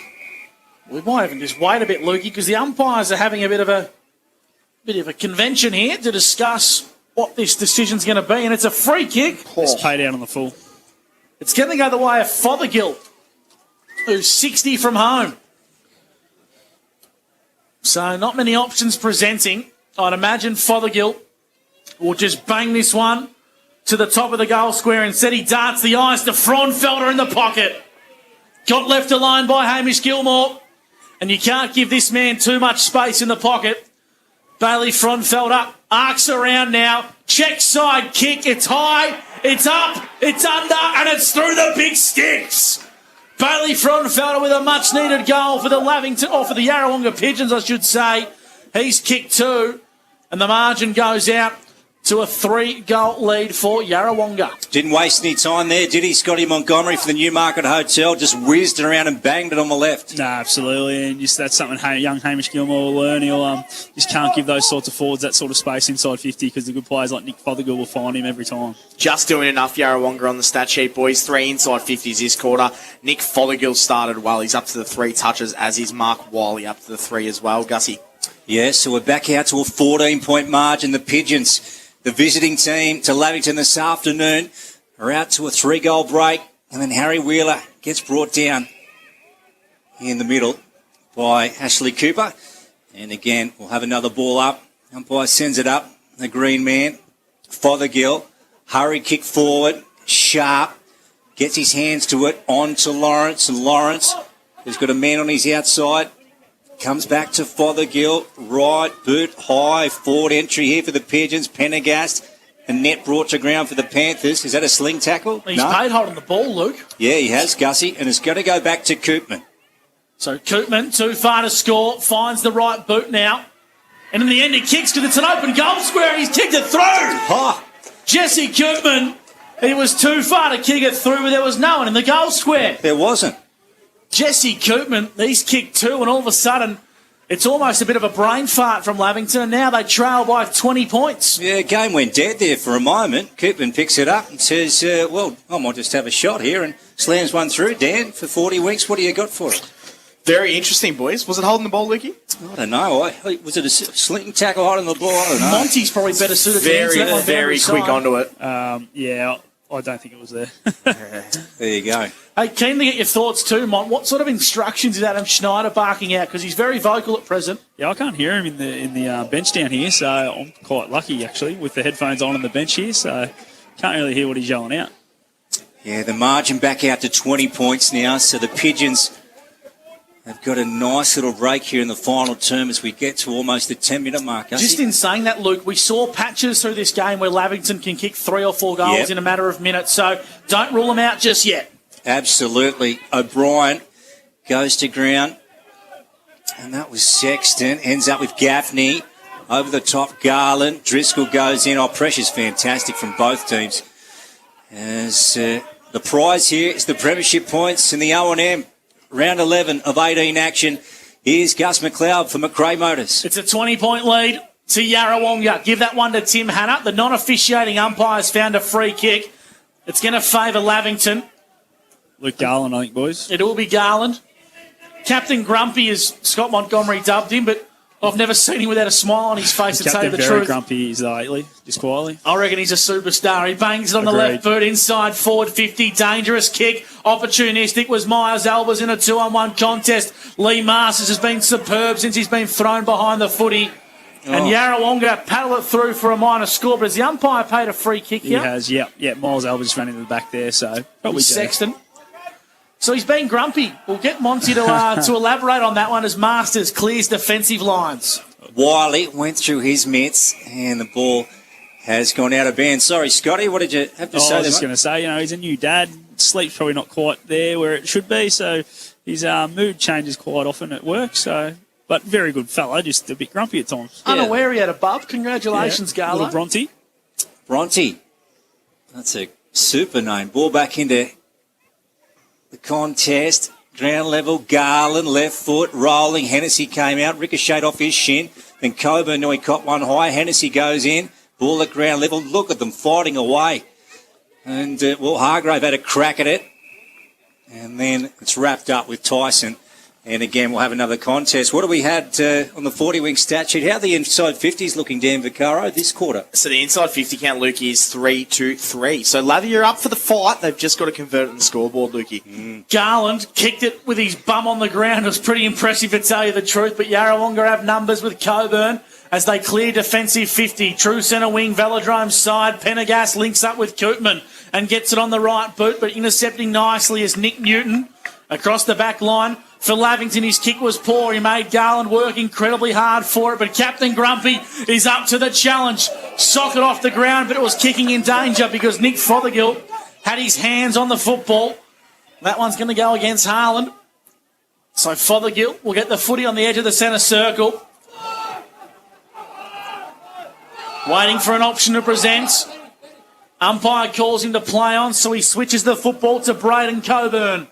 80 metres from home, finds a left boot, kicks towards the half-forward flank. Tyson dropped a mark he probably should have taken. Met nicely by two Lavington players. In the end, it trickles out of bounds. Good defensive work from Chris Annette. Will ball the footy back into play, 40 metres out from Lavington's goal. And the Pigeons hold a 20-point lead at the 12.5-minute mark of the final quarter, thanks to Bingley. Right under the light tower. At the scoreboard end far side. Here we go. What can the boundary umpire produce? That's a wonderful throw-in. Back into play. What's happened there? Nah, wasn't as good as you thought, Lukey. Take the sunnies off, mate. Goodness gracious. It's those bloody sunglasses. I talked it up. I thought it was fantastic, and it's dropped, 10 metres short, and they're going to do it again. At least 10. How's me luck? It's a lot like Scott Montgomery's bowling. Looks good, but when you face it, it's a bit mediocre. Does it look good? Gus, have not bowled for 10 years, so I don't know what you've been watching. Just trying to square the ledger, Mont. At least we know your stats, Gus. I'm more interested when Smithy comes out pre-season with the thigh guard on, and how much your stick you're going to give him. Well, I think Darcy Smith, of course, off the ground today with a corky. God bless him. He's a young, talented sportsman making his way through the ranks. 20-point lead to Yarrawonga. The ball's in the hands of Hamish Gilmore. Comes back inboard, links up with Hennessy. Across the left half-back flank for the Lavington Panthers. The switch is on and he wants to use it. Goes via Drew Bevan. Overlap with Butler's on. He ignores and kicks over the top. And links up with a teammate in Nick Brennan. Right foot kick down the line's dangerous. They've got to roll the dice here, the Panthers. Here comes Annette. Kicks inside, forward 50. Captain Grumpy. Garland brings it to ground level and makes a superb contest. Football 50 metres out from the Panthers goal, and it trickles out of bounds for a boundary throw-in. A much-needed contest here. It's got to go the way of Lavington. Luke, they need to kick the next goal to stay in this hunt. Yeah, they do, Gus. So it's a 20-point margin. If you just tuned in and listening to On Him Live or watching the vision on the stream, the Pigeons are up as Newton got it out to Glanville. Glanville ducked back inside and then got a right forward entry. And, nice. Getting back his cross. And he shifts it quickly to the outer side in Masters. And the Pigeons, they're out here to Morey on the arc of the 50. Far side, Hannah Street end. Nice spot up kick to Urquhart. Now he's got Harry Wheeler ahead of him. Looks like he's going to ignore him. He's taken a fairly long time to get rid of it. Now short to Wheeler, so no one had marked him up. True centre wing, far side. 15 gone. Final term, Lavington Sports Ground.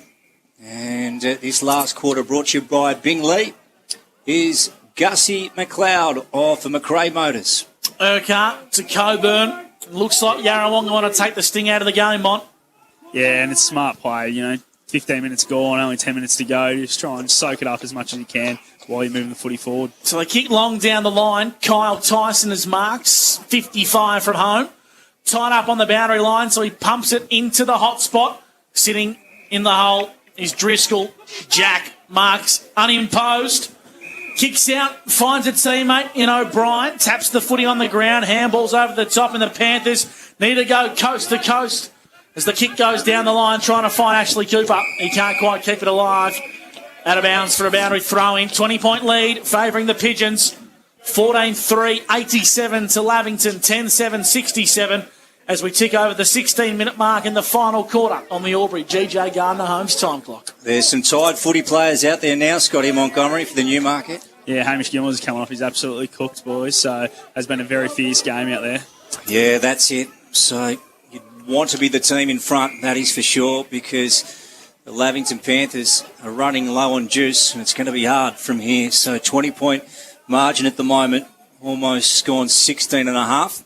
Ball up. Tyson, O'Brien snaggles it though, and then underneath it is Glanville, and he's got one for in the back.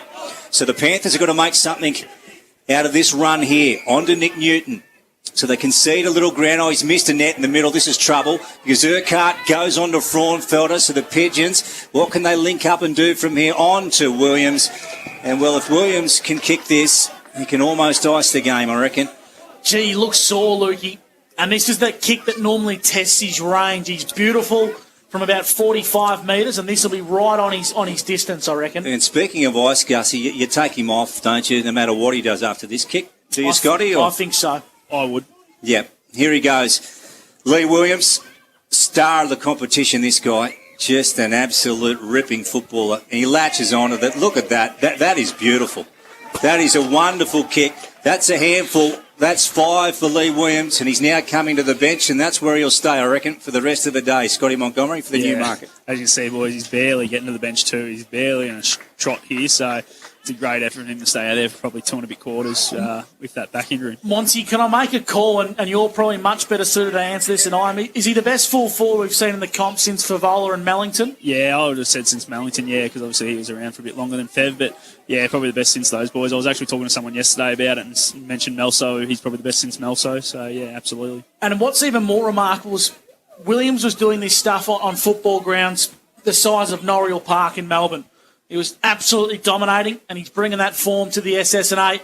Ovens and Murray. So's Fothergill playing a good game, left the footy behind. The Yarrawonga lead by 26 points in the 18-minute mark of the final quarter, thanks to Bing Lee. Dan Vaccaro for 40 winks. Nick Fothergill, you just mentioned him there. Gussie's been good this quarter. He's up to the 6 touches. Been very prominent in their midfield, boys. Glanville, gallant as he was held without the football.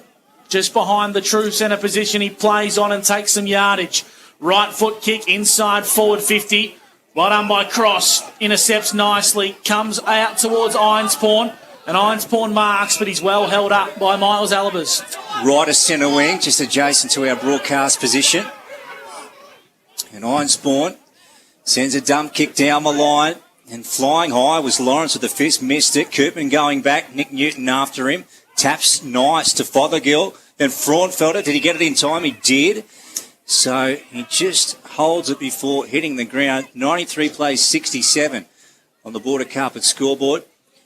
And to Fraunfelder with a shot on goal to the scoreboard end. Well, Lee Williams, he's just worth the price of admission, isn't he, Gus? He's one O&M footballer that you'd certainly pay almost double to come and see. Well, he's taken his total now to 44 goals for the year, which is remarkable, Luke. Yep. This is Bailey Fraunfelder with the ball on this occasion.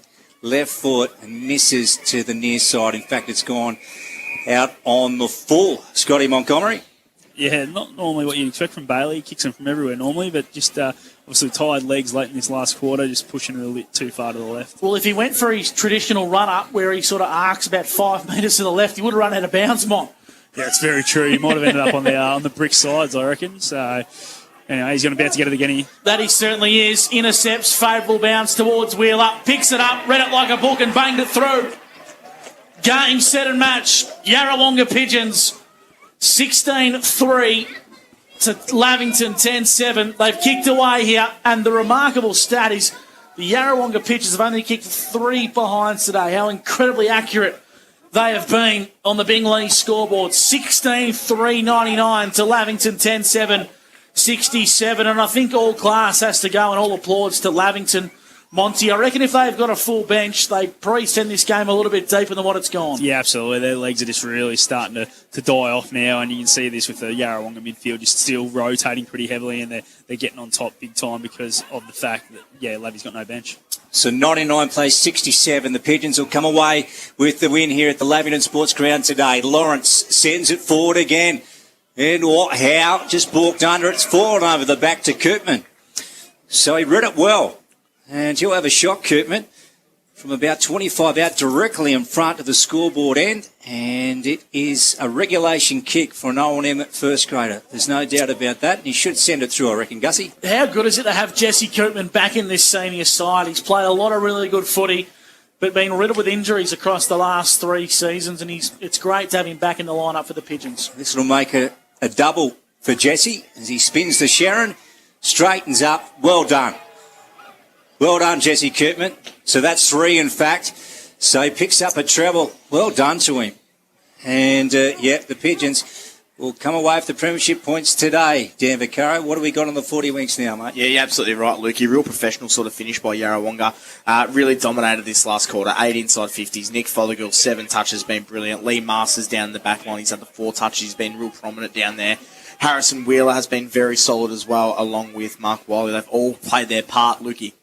Certainly have. Absolutely blown away with how consistent the football of Harry Wheeler has been this year. Monty, boundary side for the Newbie, he's been a star today. Yeah, he's been fantastic again, hasn't he, boys? He just goes about his business. Doesn't probably get the accolades that some of the other teammates get in Wiley and Gibbons and those boys, but he's done his job week in, week out this year and been fantastic. So Yarrawonga have kicked away. 105-67, they lead this contest.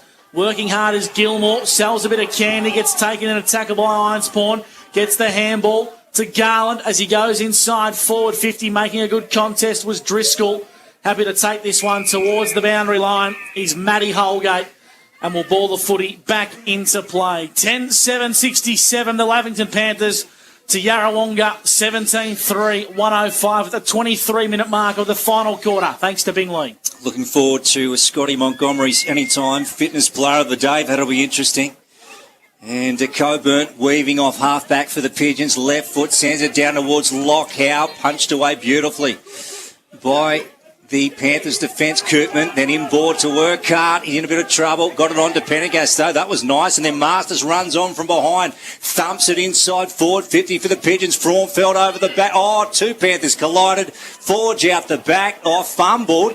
And then, beautifully getting back there was Newton. Saves the day. And slams it into the post. Now, Scotty, my goodness, what a collision there. 3 Panthers, in fact. Yeah, all just had eyes for the footy. They're all slowly getting up, boys, so I don't think there's anything too major. But, all eyes for the footy. Great, courageous contest right there. Glanville, Hopper, and also a net. Gee, they went down. A trio of them. Ball now right of centre with Wiley to cross and then back to Wiley. And then Fothergill, my goodness, he's got a paddock to move if he wants to. He should go on a bouncing run here, will he? No, just goes short. That's okay. And links up with Masters. He's about 65 to 70 from home. And then into Wiley again. Good running. And Forge now takes the mark. And the Pigeons, have well and truly got on top here in the final term. And they're going to run out pretty handy winners in the end. Scotty Montgomery for Newmarket Hotel. Yeah, absolutely. Probably a little bit disappointing the way the result's going to be because Lavington has been right in this contest for 3 and a bit quarters. But, yeah, obviously, as we spoke about, just only 2 on the bench. Their legs have just really fallen away for them. Yeah, it's almost 24 and a half gone. As Forge for the Pigeons puts one high into the air towards the scoreboard end. Touched on the line.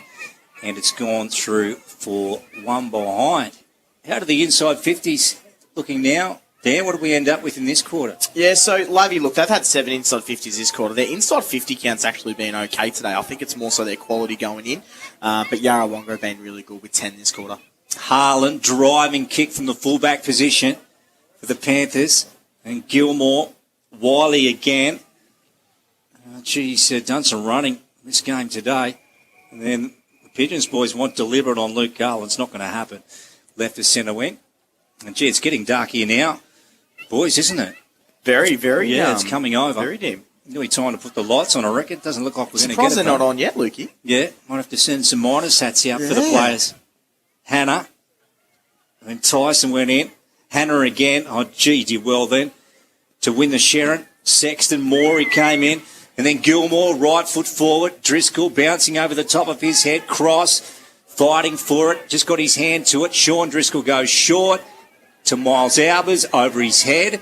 Hennessy comes tearing in. Going back Ashley Cooper. Morey again. Ashley Cooper sliding here. Yeah, just took him below the knees. Yeah, good call, Scotty. So that rule coming in a handful of years ago. Sometimes you don't know which way they're going to go, Gus McLeod. But anyway, ball's come out to the back flank, and here's Urquhart. He left the footy behind, working hard to keep that one into play was Newton. Well done by Jai Cross to Coburn. Kick was smothered off the boot as Bevan goes inside forward 50. Starting to get dark here at Lavington. Irons Pawn tackled, big tackle. Gilmore's won the free kick. Umpire says no advantage and will bring the footy back.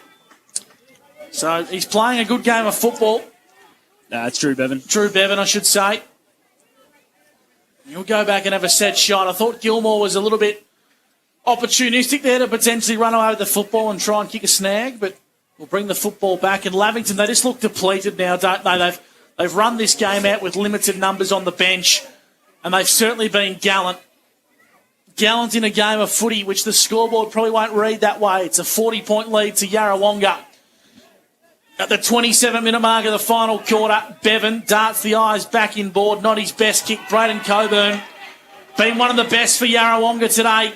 Kicks out to Ryan Ironspawn, who marks on the right half-back flank for Yarrawonga. Yes, so the Pigeons class just prevailing here in these final few minutes. And there's the siren at the Lavington Sports Ground, and the Pigeons that have been too good today. They take the points, the visiting team, 107 to 67, and we witnessed a solid contest here this afternoon. It was a beauty, but in the end, well, class just rose to the top, and the Pigeons, they continue on their winning way after disposing of the Magpies last week. And, well, they are absolute flag contenders. Do not worry about that, Scotty. What did you think overall, mate, of the contest today? That was a great contest, and as we spoke about, just how they fell away. Lavington actually didn't score in the last quarter, so that's it shows you where their legs were at, and they just weren't able to hit that target inside 50 once they started to get a bit tired. The youth coming through for Lavington, Monty, is something to be fairly optimistic about when you've got a bloke like Adam Schneider leading them too. Absolutely. A couple of these kids that we spoke about, Gilmore, Newton, even the Driscoll boys aren't that old, so if we can hang on to all those guys and keep the core together, I think there's some exciting times ahead for Lavington. Full time at the Lavington Sports Ground, Yarrawonga 17-5, 107, defeating Lavington 10-7-67. A really good game of footy, Luke. The first quarter was scrappy. Then we saw some really exciting football. 4 goals to Miles Albers for the Lavington Panthers, 3 to Bailey Fronfelder and Jesse Koopman, and 5 to Leroy Williams for the Yarrawonga Pigeons. Yeah, you're right, Cassie. The first quarter wasn't a super spectacle, but it definitely stepped up a couple of notches in the second. Game opened up. Started to see some flow from both teams. They linked up beautifully. Bit of toing and froing. Very close game up and towards half-time. And then as the game wore on, Pigeons just got the upper hand. They've drawn away in the end and won comfortably here, and that's a nice win for the visiting team. A few players to choose from for Anytime Fitness Player of the Day, Lukey. It'll be a tough pick, I reckon, Gussie, and I reckon, Scotty, you've got a very hard job down there at ground level trying to pluck out the best player today. It wasn't much between all these players, I reckon. So we'll see who Scotty does head towards, and that looks like Nick Fothergill from here. So, Scotty, we might cross down to you, mate, and you can name our Anytime Fitness Player of the Day. Yeah, boys, got Nick Fothergill down here. He really took it on himself today. He went in the middle a bit more, mate, with Gibbo being out, and you're able to find the footy and hit the scoreboard as well. I suppose probably the last few weeks I've spent a little bit more time forward with, the quality of Michael Gibbons coming back into the side. So, it's nice to get a little bit more midfield time today. But, it's a pretty gutsy win. We probably weren't at our best for a large part of the day, but credit to the boys, we dug deep when we needed to. So. And to back it up after a great win last week against probably the Premier side in the competition at the moment, and then to just consolidate that win by getting a 40-point win against Lavington, who are also pushing for finals. Yeah, absolutely. Like I said, we probably were a bit sluggish early, and that can be expected after the high of last week, knocking off Wayne. So, we got back to where we play in that last half, and we were able to come away with a good win in the end. Well, mate, go and enjoy it. I'll let you go in there and celebrate hard, mate. Good luck. Nick Fothergill, our Anytime Fitness Player of the Day, and I'll tell you what, Lukey, there's been a number of really good recruits in the SSNA over tomorrow, but Fothergill would have to be one of the most consistent recruits we've seen this year. Got an engine on him, Gussie, hasn't he? He goes from go to woe, and I tell you what, that's a fantastic win today from the Pigeons. I mean, breaking away in the end and getting out to a solid break, and then I suppose finishing it off and running through the finish line in the end. I mean, that was a hard game last week at JC Lee Oval in Yarrawonga. So to come up here as the visiting team and face a Panthers team who have really picked up towards the second half of the season and nail them, it's a big effort. That it certainly is. We're starting to get the sounds of the song trickling through our effects, Mike, as Scott Montgomery makes his way into the rooms. They're fairly up and about, the Yarrawonga boys. It sounds like the Rezzies are starting to sing loud and proud for this one. Here's the song, Yarrawonga victorious on O&M Live.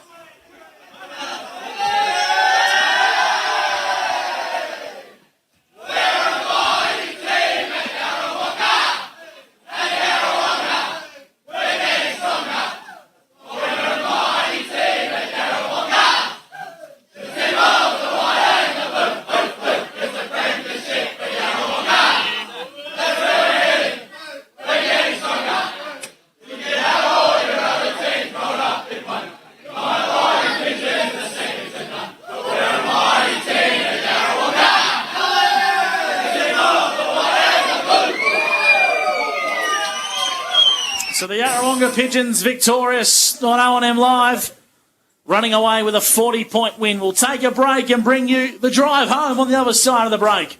Full time here at the Lavington Panthers Sports Ground. Yarrawonga victorious by 40 points. Dan Vaccaro, Luke Francis, Scott Montgomery and myself, Gus McLeod with you. You're listening to O&M Live, and on O&M Live, you won't miss a thing. Watching the game at home is good, but watching the game on the big screen with all your mates, all the atmosphere and the great food and beer is pretty hard to beat. And it's all here at the locker room at the SSNA. Adroit Insurance and Risk, your local insurance advisor, able to tailor insurance programs to support your business. And we're proud to support our local community.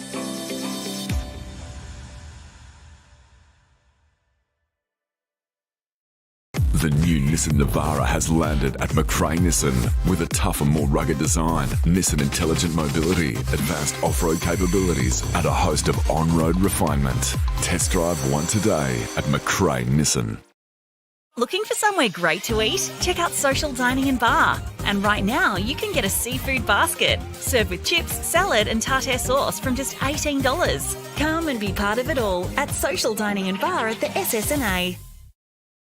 How many subscriptions do you have? One for entertainment? And one for news? And meditation? One for sport? And one for music? Whatever you're into, you can now manage select paid subscriptions in one place and save up to 10% with Optus SubHub. Discover what's trending and save by bundling them all together. Streamline your subscriptions with Optus SubHub. It starts with yes.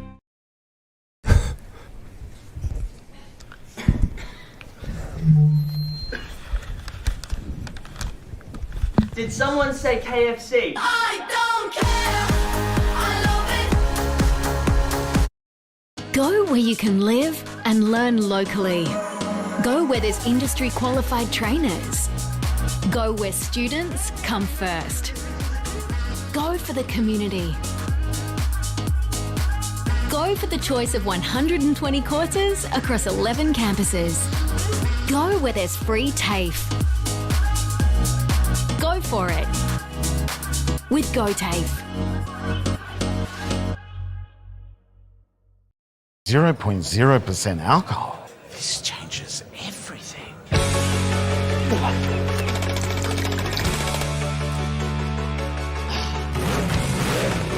Rewrite the rules. Carlton 0. The new Nissan Navara has landed at McRae Nissan with a tougher, more rugged design, Nissan intelligent mobility, advanced off-road capabilities, and a host of on-road refinement. Test drive one today at McRae Nissan. Go to create your future. Go for free support services. Go to get in-demand skills. Go and follow your own path. Go for the choice of 120 courses across 11 campuses. Go where there's free TAFE. Go for it with GoTAFE. Hi, I'm Kylie King. I first fell in love with this region as the Prime News sports presenter. Sometimes this feels like my second home. I love our historic towns and vibrant cities, our passion for sport, and of course the people who make it special. And now I get to share what's important in our region with Kev Polton. So join us, Kylie and Kev for breakfast, weekday mornings from 6 on 2AY and 3NE.